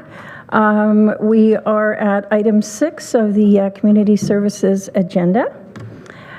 Communications. There are 3 items of communication. The first is from the Ministry of the Children, Community and Social Services concerning next steps for integrated employment services and social assistance intake. Questions and answers. Are there any questions on that? Seeing none. Second item is a joint memo from the Association of Municipalities of Ontario, Ontario Municipal Social Services Association, and the Northern Ontario Service Deliverers Association with a 2025 update to ending chronic homelessness research and advocacy. Are there any questions or comments on that? Seeing none. And the third is from the Ministry of Children, Community and Social Services, the 2026 Ontario Works Performance Measures and corresponding targets for the County of Renfrew. Questions or comments? Seeing none. Item 7, consent report. The first one is the Community Services consent report, and I'll hand this over to Andrea for her comments on item 1, please, or on the statistics. Thank you. Thank you, Chair. Good afternoon, members of committee. Just if I may, as this is the last... Sorry, we need a mover and a seconder for communications. Thank you. Could I get a mover and a seconder that recommendation that the communications be received as information? Moved by the member from Head Claremoraya, seconded by the member from Greater Madawaska. All in favor? Carried. Thank you. I will hand this back to Ms. Patrick, please. Thank you, Chair. I just wanted to take a moment to thank this committee as it's the last meeting of Community Services Committee for 2025. Just wanted to thank the Chair and members of committee for their support over the past year. It's certainly been a challenging year in community services with growing social issues and complexity of those issues and program demand rising in all program areas. So I just wanted to take a moment to recognize this committee and thank them very much for their support. Just a note for committee on item number 1, the community services statistics. I'm going to bring to committee's attention item number B under the community supports chart. This is the Ontario Works caseload chart. As I noted, we are seeing program demand rising in all of our program areas. And I did add for this month for committee's information a column indicating percentage of change. So you'll note that the current caseload as of the end of September for Ontario Works was 1,432, which represents a 16% increase from this time in the previous September of 2024. Just wanted to note for committee, this is something that we are keeping a very close eye on. I had easy access to statistics from the Ministry of Children, Community and Social Services going back to 2012, and I can tell committee that this is the highest the caseload has been in Renfrew County throughout that time period. Looking at over the period of 2012 to current, the average caseload has been 1,215. So a significant increase there, and that's just something that we're keeping a very close eye on. Thank you, Chair.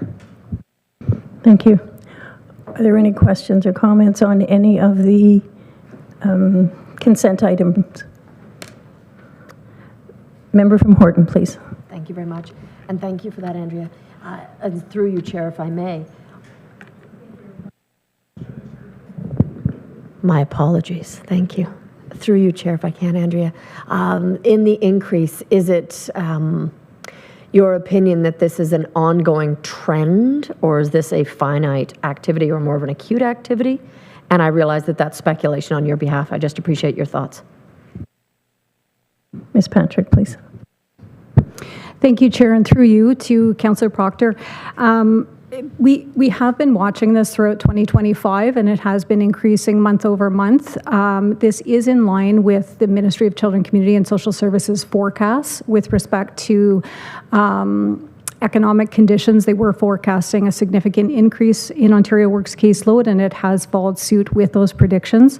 We are expecting that may continue to climb, and as I say, we're going to watch it over the next quarter and see if that continues. I can also just note for committee's information, the caseload as it stands represents family units, so that may be an individual, a single person, or it may represent a couple, or it may represent a family with children, so that is not unique individuals, but just for committee's information. Thank you.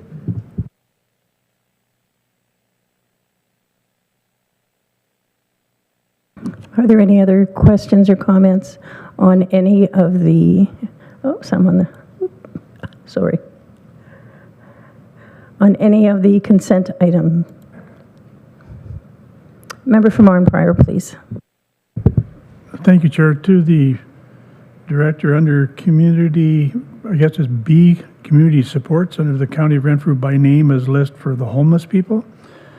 You've got homeless for more than 6 months, 39, but then we've got a listing of the other people underneath. Are they centralized in one location, i.e. Arn Prior, Renfrew, Pembroke included? Thank you, Chair. Through you to Councillor Lynch, I can provide a little greater detail with respect to the county's by name list. So certainly this is throughout Renfrew County. We have looked at various demographic information and seen that often a higher percentage are located within the city of Pembroke, but these numbers do represent throughout Renfrew County. They are also, as you had correctly noted, chronic homeless. So this is individuals who have been homeless for more than 6 months. So we currently have 62 individuals on our by name list, and 39 who are chronic, which means over 6 months. So certainly the efforts of our department and the Heart Hub and all service providers working in this area, the intent and the effort is to try to prevent someone's homelessness from becoming chronic and provide them with ongoing supports early on and early interventions. Thank you. Are there any other questions or comments? I would just like, on item number 3, the Community Food Resources Guide, I was looking at it and I noticed for the one that lists, it's put out by the Renfrew County District Health Unit, for the one that's listed in Deep River, it says that it serves Admiston, Bromley, Cobden, and Whitewater, and I mentioned it to Ms. Patrick. I don't know if we're going to follow up on that, but I believe it should be serving Deep River, probably Laurentian Hills and Head Clare Mariah, but we will follow up on that. Okay. So recommendation is that the consent reports be received as information. Can I get a mover and a seconder, please? Moved by the member from Laurentian Valley, seconded by the member from, where's Lori from? McNabb, Braeside. Yeah. All in favor? Carried. Okay, item 8, discussion reports, the Community Services Committee discussion report, and I'll hand this back over to Ms. Patrick, please. Thank you, Chair, and through you to committee. So the first item is a resolution with respect to the Child Care and Early Years Service System Plan. May I go ahead and read the recommendation, Chair? Please. Thank you. So the recommendation is that the Community Services Committee recommends that County Council authorize the Director of Community Services and the Manager of Children's Services to submit the County of Renfrew's Child Care and Early Years Service System Plan for the period of 2025 to 2029 to the Ministry of Education. Thank you. Could I get a mover and a seconder? Get this on the floor. Moved by the member from North Argona Wilberforce, seconded by the member from Head Clare Mariah. Background, please. Thank you, Chair, and through you to committee. I think Ms. Smith did an excellent job of highlighting for committee the highlights and the overview of this plan. I'd certainly like to take a moment to thank Ms. Smith and the Children's Services team. An incredible amount of work did go into the preparation of this plan, as do all plans. A lot of work in terms of ministry priorities, local priorities, our departmental strategic plan, and of course, direction from this council, work to align all of those priorities into a single plan to guide the team over the next 5 years as we move forward. Thank you. Are there any questions or comments on this? Seeing none, all in favor? Carried. Continue on, please. Thank you, Chair. So the next item is a bylaw on internal control measures, policy updates. May I read the recommendation, Chair? Please. So the recommendation is that the Community Services Committee recommends the County Council approve the revisions to Community Services Policies and Procedures, policy number OW-1, internal control measures policy for the Community Services Department. Can I get a mover and a seconder, please? Moved by the member from Killaloe Haggerty Richards, seconded by the member of Donashare Valley. Background, please. Thank you, Chair, and through you to committee. So the background on these policy updates is just to highlight that this internal policy provides direction to internal staff around our internal controls and approval processes for printing Ontario Works checks. And staff have updated the policy to add a section on reloadable payment cards, which committee will recall was introduced earlier in the summer of this year to provide an alternative to Ontario Works clients who cannot obtain a bank account and can't receive their payments via direct bank deposit, that they are able to receive their payments via reloadable payment card as opposed to physical check. Both our office and the ministry is looking to eliminate the production of physical checks in producing Ontario Works payments. So some wording was added to the policy to note the new payment option, and in addition, an additional section was added to establish internal control measures for the management of and monitoring of gift cards, which are used by the department to address emergency situations when payments cannot be issued. Thank you. Are there any comments or questions on this? Seeing none, all in favor? Carried. Thank you. I have a recommendation that the discussion reports be received as information. Can I get a mover and a seconder, please? Moved by the member from Petawawa, seconded by the member from Arnprior. Any discussion? All in favor? Carried. Okay, there are no deferred reports. Any verbal reports? Seeing none, I have nothing for a closed session. New other business, I'd like to echo what Mayor Donoghue had said earlier, in my thanks to everybody in this committee who sits around these tables here, especially to Ms. Patrick and her crew, and to Ms. Van Starkenberg at the back, and Tina. You make my job easier. And Gwyneth, of course, and Craig, everybody. The whole crew here is just great to work with. And on that, I will take a recommendation to adjourn. Can I get a mover and a seconder, please? Nobody wants to leave? Member from McNabb Braeside, seconded by the member from Greater Madawaska. All in favor? Carried. We are adjourned, and we will reconvene at 1:15. Thank you.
Thank you, everyone. Welcome to the Corporate Services Committee on Wednesday, November 12th, 2025. It is 1:16 p.m., and I am calling this meeting to order. Connie, has roll call been taken? Through you, Chair, yes, roll call has been taken, and we have quorum. Thank you, ma'am. Is there any disclosure of pecuniary interest or the general nature thereof? I see none. So the first ones will be easy, the second one's not so much. I have a recommendation that the minutes of the October 8th, 2025 meeting be approved. Moved by the member from Laurentian Hills, seconded by the member from Greater Madawaska. Were there any errors or omissions? All in favor? All right, so the minutes of our special meeting of last week, there were several amendments that needed to be made, and so the new minutes are on your desk, but I believe I'm going to put it out that we have a recommendation that the amended minutes of the November 5th, 2025 meeting be approved. I'm going to get a mover and seconder to get it on the floor. And no, you want to go through it first? Oh, you do? All right. So I'll ask for a mover and seconder to get them as presented. Moved by the member from Arnprior, second by the member from Laurentian Valley. All in favor? No? Any errors or omissions? Yeah. Just a few. Member from Amherst Bromley. I'm sorry, Gwen, I thought you wanted me to move right into the... Thank you, Madam Chair. So the minutes that were presented there, all of the information throughout there was accurate. Where I struggled with this over the weekend when I got them was because there was postponements, and then there was defeat, and then there was carried. And you know, now that we were an hour into the meeting, when it occurred to me that in this type of setting, a workshop type environment might be advisable, wherein we would identify each of the principles as opposed to having resolutions. But in any event, what I would be moving then, I guess, as amendments, and in my suggestion through the clerk, was that if in fact the numbering convention was that as soon as a resolution is moved and seconded duly, that it is assigned a number then, so that number will stay with it when it's postponed, because there was at least one resolution that got postponed, then it got defeated, then a new one was instituted in its place, which did require a new number. Then I think that one might have been amended. So for me, even to follow was a challenge. So what I was suggesting is that the numbering be changed to the numbering that you're seeing here. Ms. Dombrowski advised, I think that perhaps, and I did not find this one, I think even the first number that was assigned was incorrect. So as soon as the starting point was incorrect, all of the rest of them must flow incorrectly as well. So ultimately, as I understand, what is now was distributed on everybody's desks over lunch has the correct numbers now assigned. It has the correct sequence. There was another issue with respect to the first issue. The first item that was taken up after lunch last Wednesday was incorrect. It was not in the sequence that they were done. So all of that, I believe, is captured in the documents that are before you. So I am moving that they be amended such that they are consistent with the document that was distributed at lunch. There is one, and I don't know if you wish to deal with that one first. Yes, I'll deal with that one first. Yeah, there were a couple that were also out of order, which lent itself to a bit of confusion. And when you read the original minutes, it seems like after lunch, stuff got crazy. So I don't know where I lost the thread in that meeting, but I certainly think that this reflects what actually happened. But yeah, I'd like to deal with these amendments if everybody has had sort of a moment to, after the mass confusion of yesterday.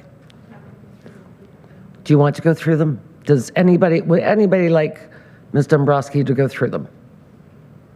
They are highlighted, and they are... quite clear now. The numbering was definitely an issue, but there were some that were out of order, so these now put them back in order.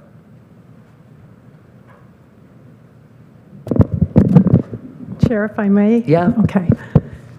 I won't go through them all, but just to highlight some of the ones that changed a little bit more significantly.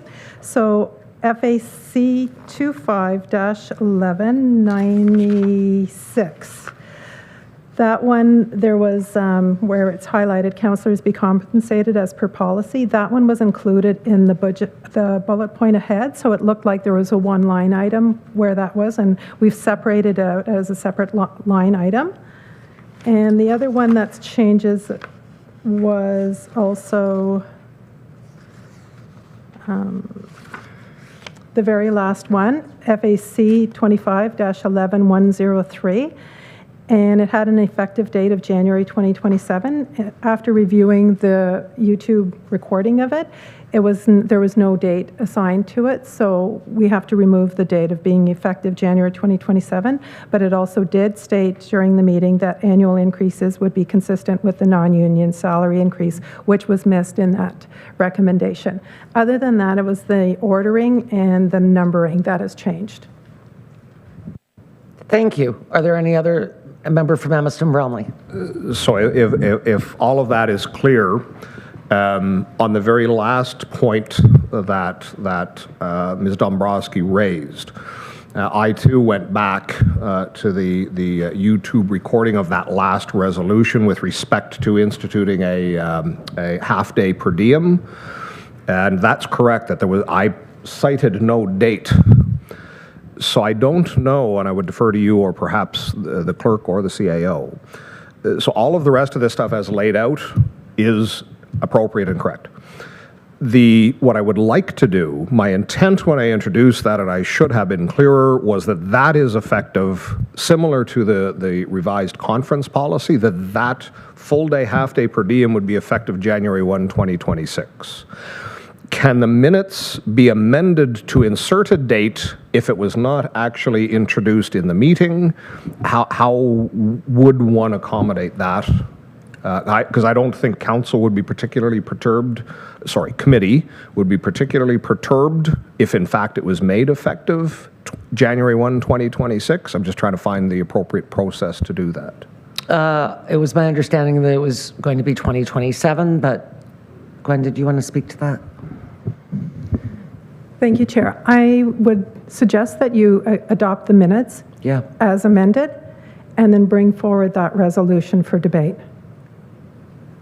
So if I may, Madam Chair, so that would be an entirely different discussion, and would that be like new business, old business, or something like that?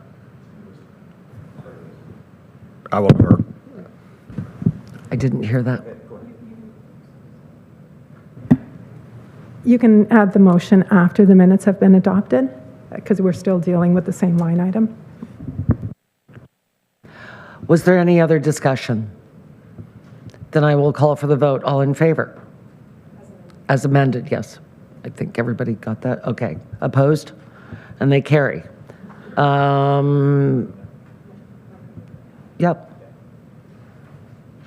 Yeah.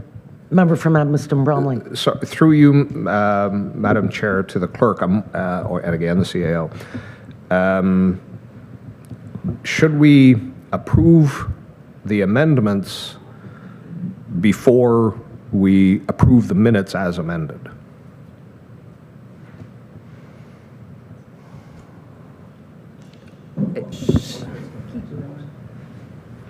I'll speak from a policy perspective, sorry, to Gwen. These are coming back as policies anyway, right? So I think at that time when that policy, I think the direction, it's just direction of staff, I think, to bring back a policy on all these things, right? Effective dates, right? So when that policy comes back, then you can introduce that resolution that'd be effective 2026.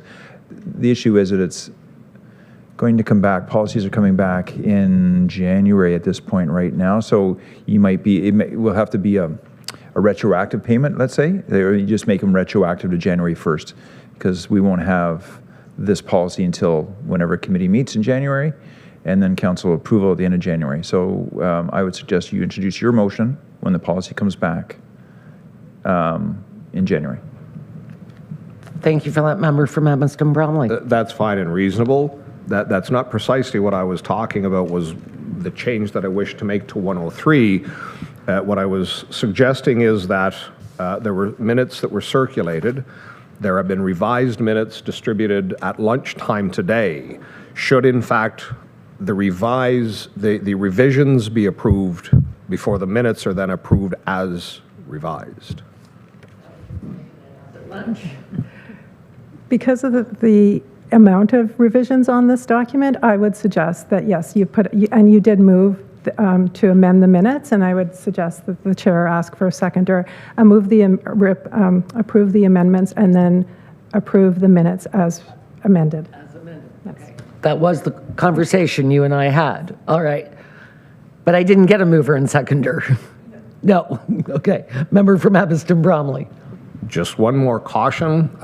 Perhaps, Madam Chair, if you could inquire of the scribe for today's meeting, if in fact she is following what just transpired as well.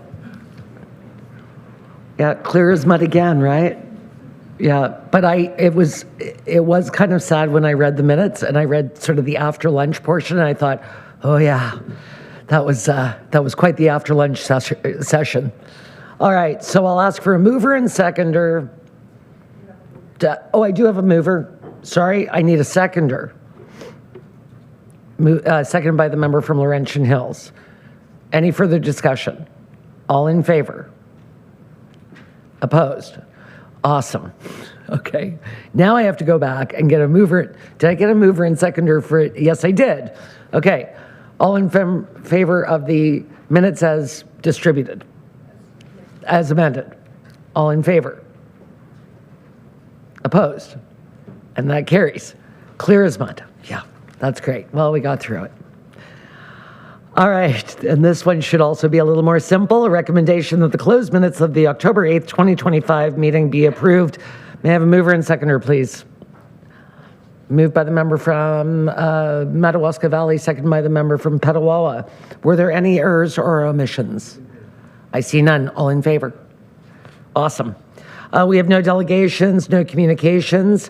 Attached are your consent items for corporate services, council remuneration, our treasurer's report, the HST review report, and the wellness newsletter. Could I get a mover and seconder to get it on the floor, please? Moved by the member from Iron Prairie, second by the member from Head Clare Mariah. Any comments, questions, concerns on any of the consent items? Member from Edmundston Bromley, please.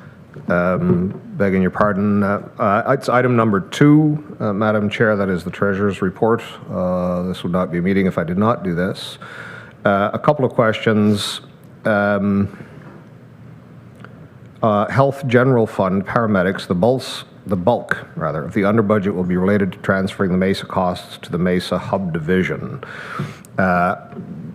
We're still only Q3, and I recognize that. Is the expectation that that will almost zero out what is shown at Q3 as a surplus?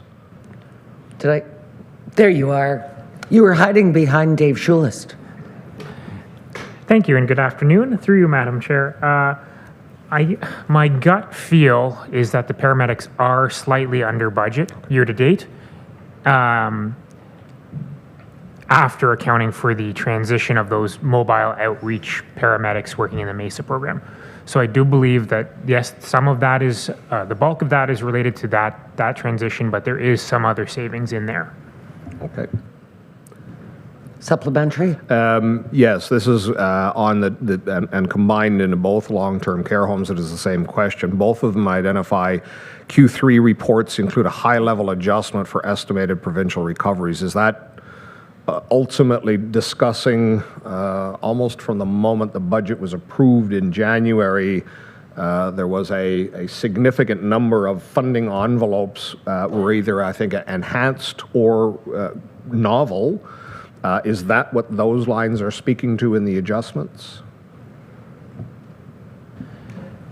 Through you, Madam Chair. What we struggle with in long-term care is throughout the year we are getting advances every month from the Ministry of Long-Term Care. However, those are just advances.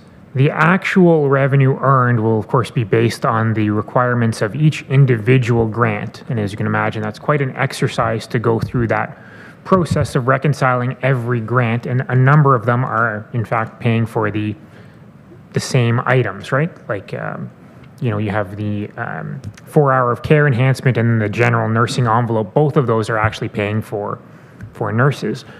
So what we have done is try to make an estimate, a very high level estimate of how much of the funding we have received to date we will actually have to send it back to the province when we're done with this.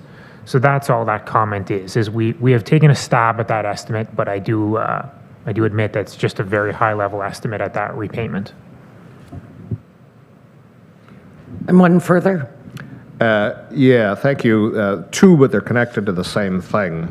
So I did do my homework on this one. So for those on a PDF, it's page 54. For those in the diligent environment, it is page 24, which is the last page of the Treasurer's report. About 2/3 of the way down, there are two lines that cite a grand total expenditure, and I'm pretty sure the second one is supposed to be a grand total revenue. Is that correct? Through you, Madam Chair, yes, you are correct. Okay, thank you. And the second one that is connected with that.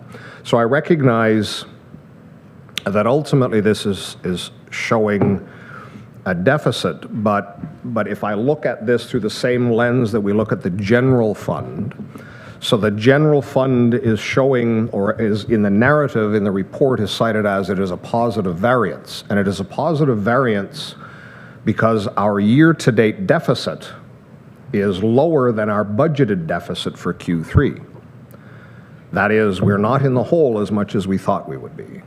Likewise, for RCHC, it seems precisely the same, that in fact, instead of being at a $2.2 million deficit, we're at a $2.1 million deficit. Now, it is a deficit just the same, but it also seems, for consistency, would that not also be a positive outcome that the deficit is less than budgeted?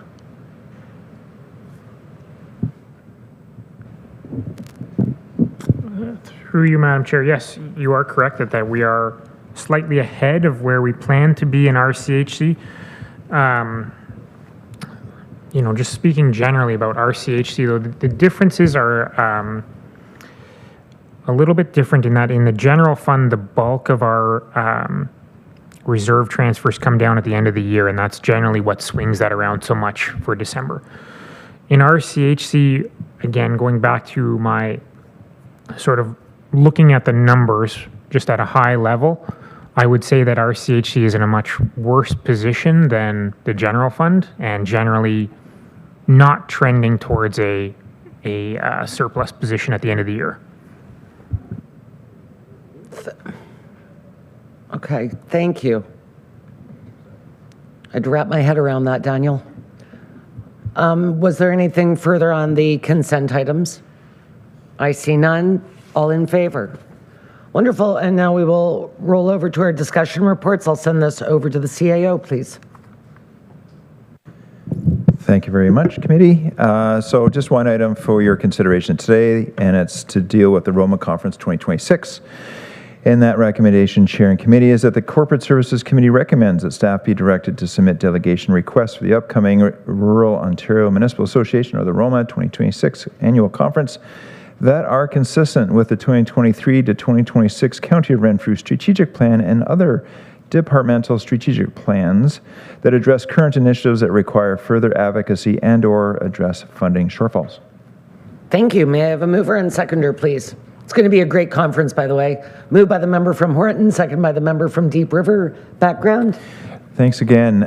So as per the norm, it seems earlier, I don't know why, maybe because the snow is here now, that they're asking for these. So we got notice a couple of weeks ago in terms of prepping the information items to get to you in time and trying to get them out by the next Tuesday. It's coming before you in terms of staff direction. This is similar to what we've done with previous recommendations. We go through what we've advocated for before. We also recognize that we are at Queen's Park next Thursday. So there's a number of different items on the go, but what we've done is list some samples or examples of things we've advocated before, and I still believe those are all very relevant. And we are reaching out to you to see if you have any pressing issues you want us to address, or if you're fine with we continue along the same path of advocacy as we've done before. Thanks for that. I just want you to know that the entire Roma board said, do we all feel like this is really early for delegation requests? So it was the province, it wasn't the Roma board. We're not taking responsibility. Did anybody have any comments, questions, concerns? I see none. All in favor? Thank you. All right, Mr. Belmore, take it away. Thank you, Madam Chair, and good afternoon, committee. The first resolution is a recommendation that the Corporate Services Committee recommends that County Council endorse the following Renfrew and Area Administrators Group Reconciliation Commitment Statement. If you'd like, I can read the whole statement into the record, or if you'd prefer. Would you read it at County Council in January? No, I'm just kidding. Yes, I think it should be read in. Thank you, Greg. Absolutely.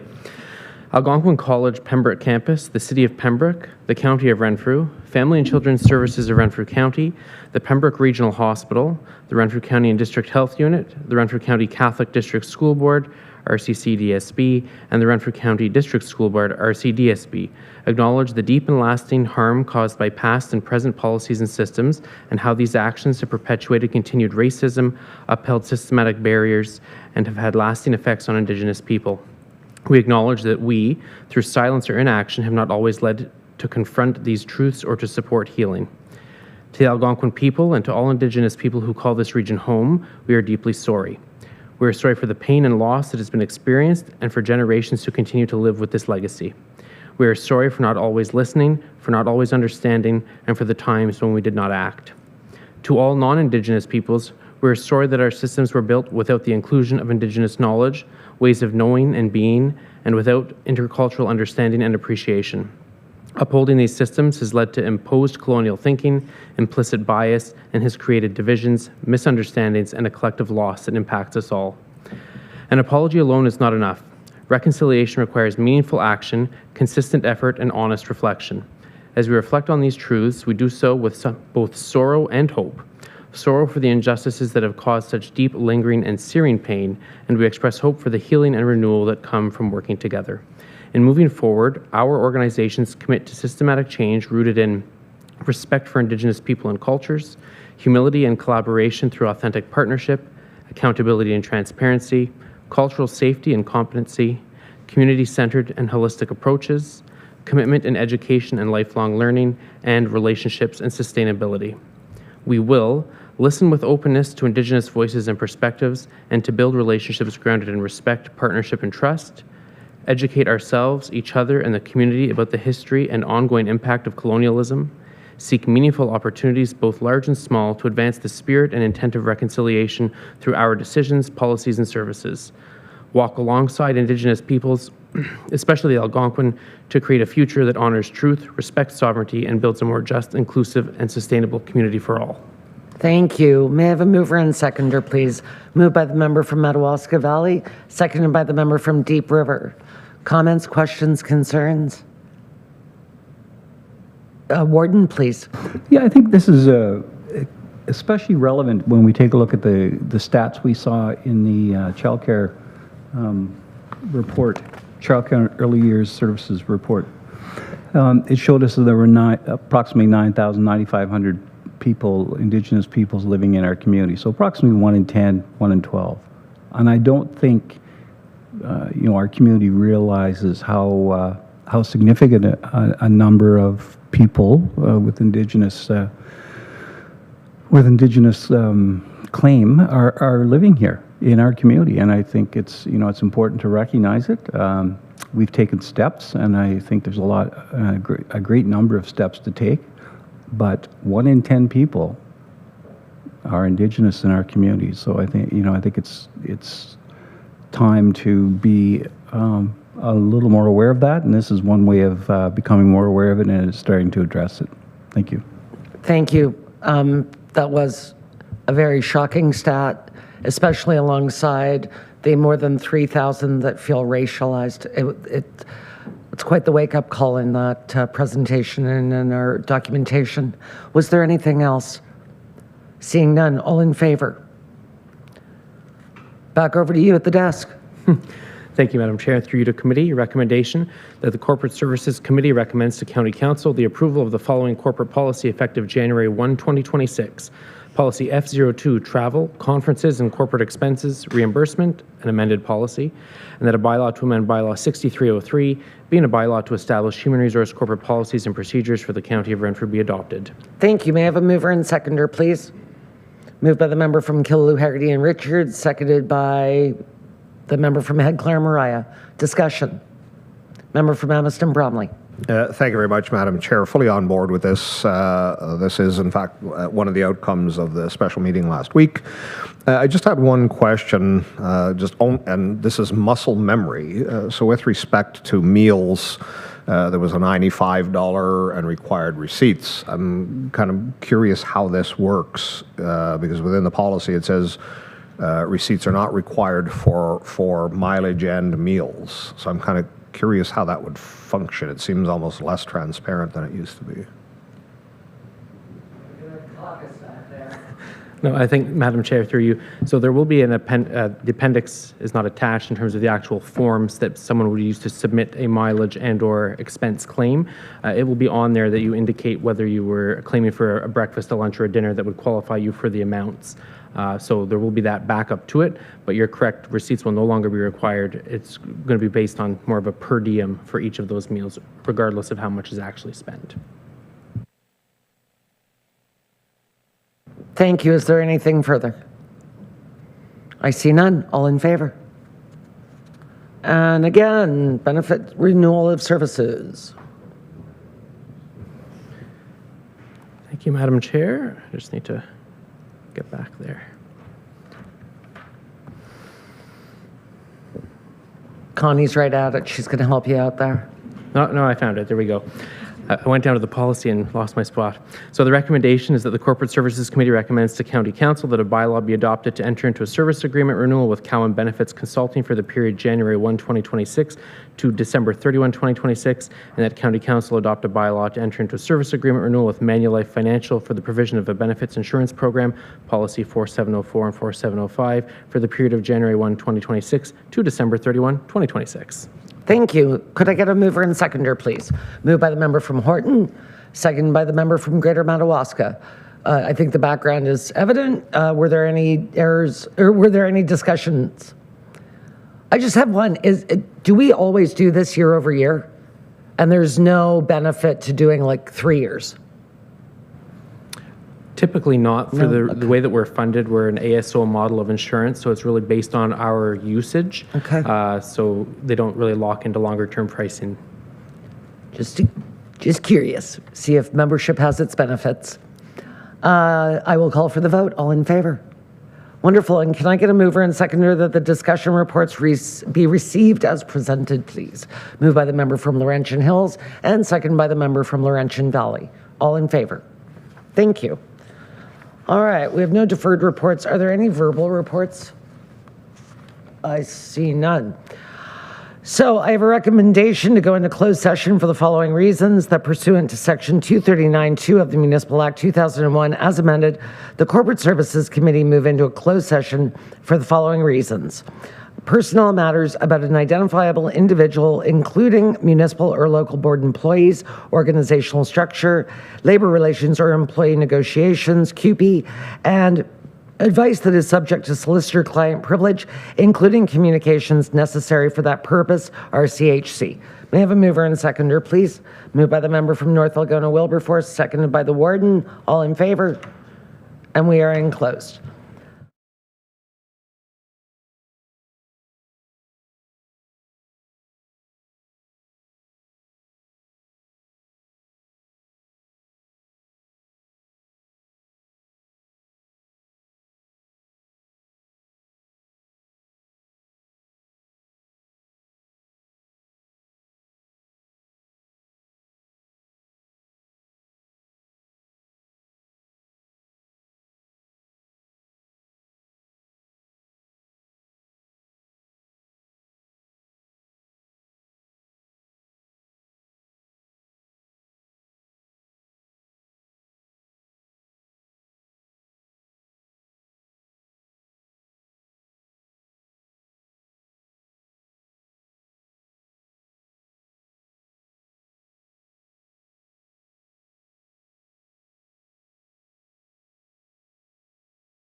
Thank you. Welcome back, everyone.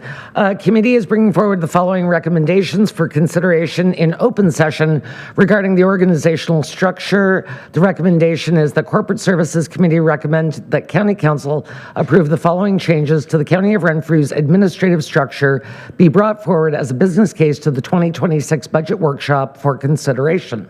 Number one, altering the position of Manager of Finance Treasurer to the Associate Director of Finance Treasurer. Altering the position of Manager of Human Resources to Associate Director of People Services. And altering the position of Manager of Information Technology to Associate Director of Information Technology. And any realized savings due to restructuring be incorporated into a strategic reserve for purchase services. May I have a mover and seconder to get it on the floor, please? Moved by the member from Killuca and Richards, seconded by the member from Greater Madawaska. Any further discussion? Member from Amherst Bromley. Thank you, Madam Chair. I will be seeking a recorded vote. Just a brief comment. I am not in support of this. We had investigated in 2024. In fact, we installed a Director of Corporate Services shortly in 2020, I believe, on the departure of that Director of Corporate Services.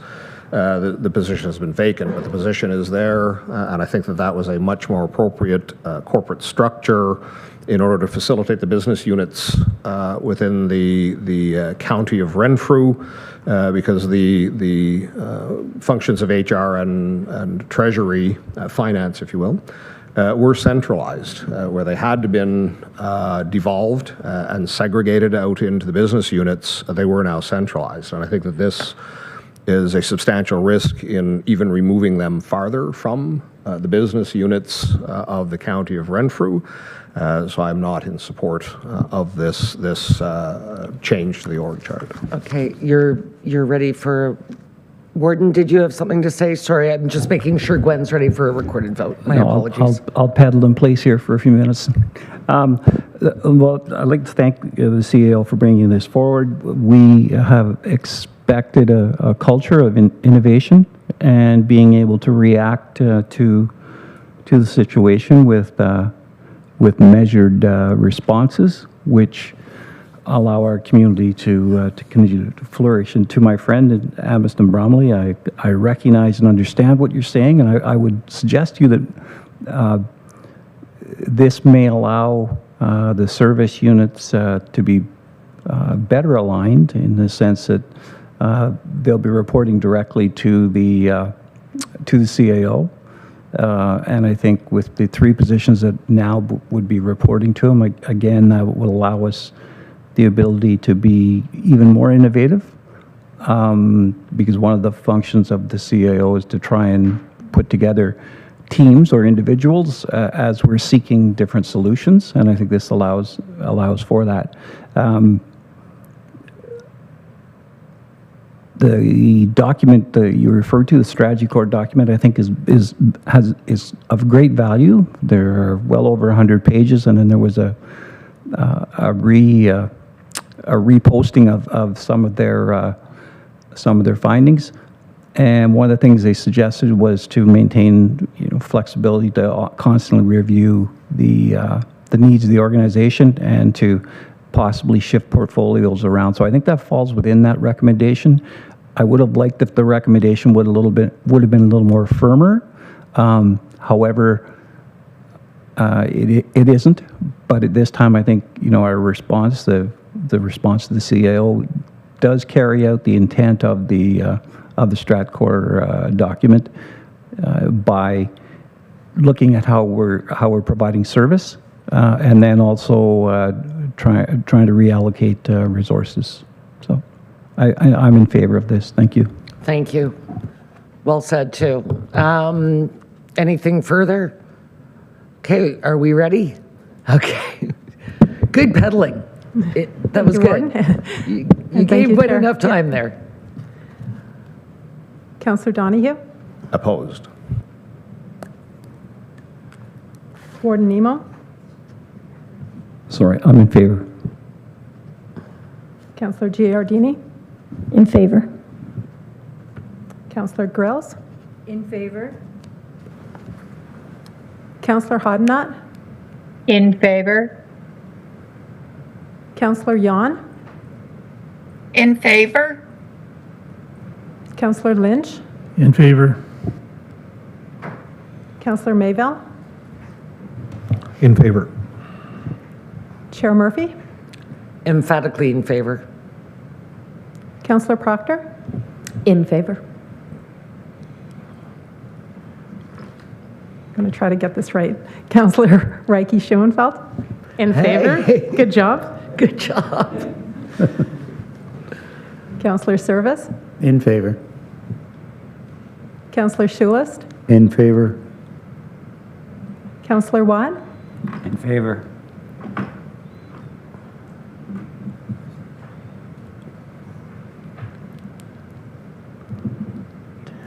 Councillor Weir? In favor. Thank you. I'm getting to you. And Councillor Doncaster? In favor. And the motion carries with 15 to 1. Thank you. All right, is there any other new business? I see none, but once again, I'd like to thank this committee, all the staff. You've made this year quite pleasant, and this is always a fun committee to chair. Especially thank you to Connie, who always makes sure that not only do I have a great chair's agenda, but she makes sure that everything's highlighted so I don't bug her up. So thank you. But seriously, thank you all. It's been a wonderful year. So at this time, I have a recommendation that this meeting adjourn and the next regular meeting be held at the call of the chair. And I'm going to ask Councillor Hodnott and Councillor Yon that we adjourn at 2:49 p.m. All in favor? Excellent. We are adjourned. Thank you, everybody, so much.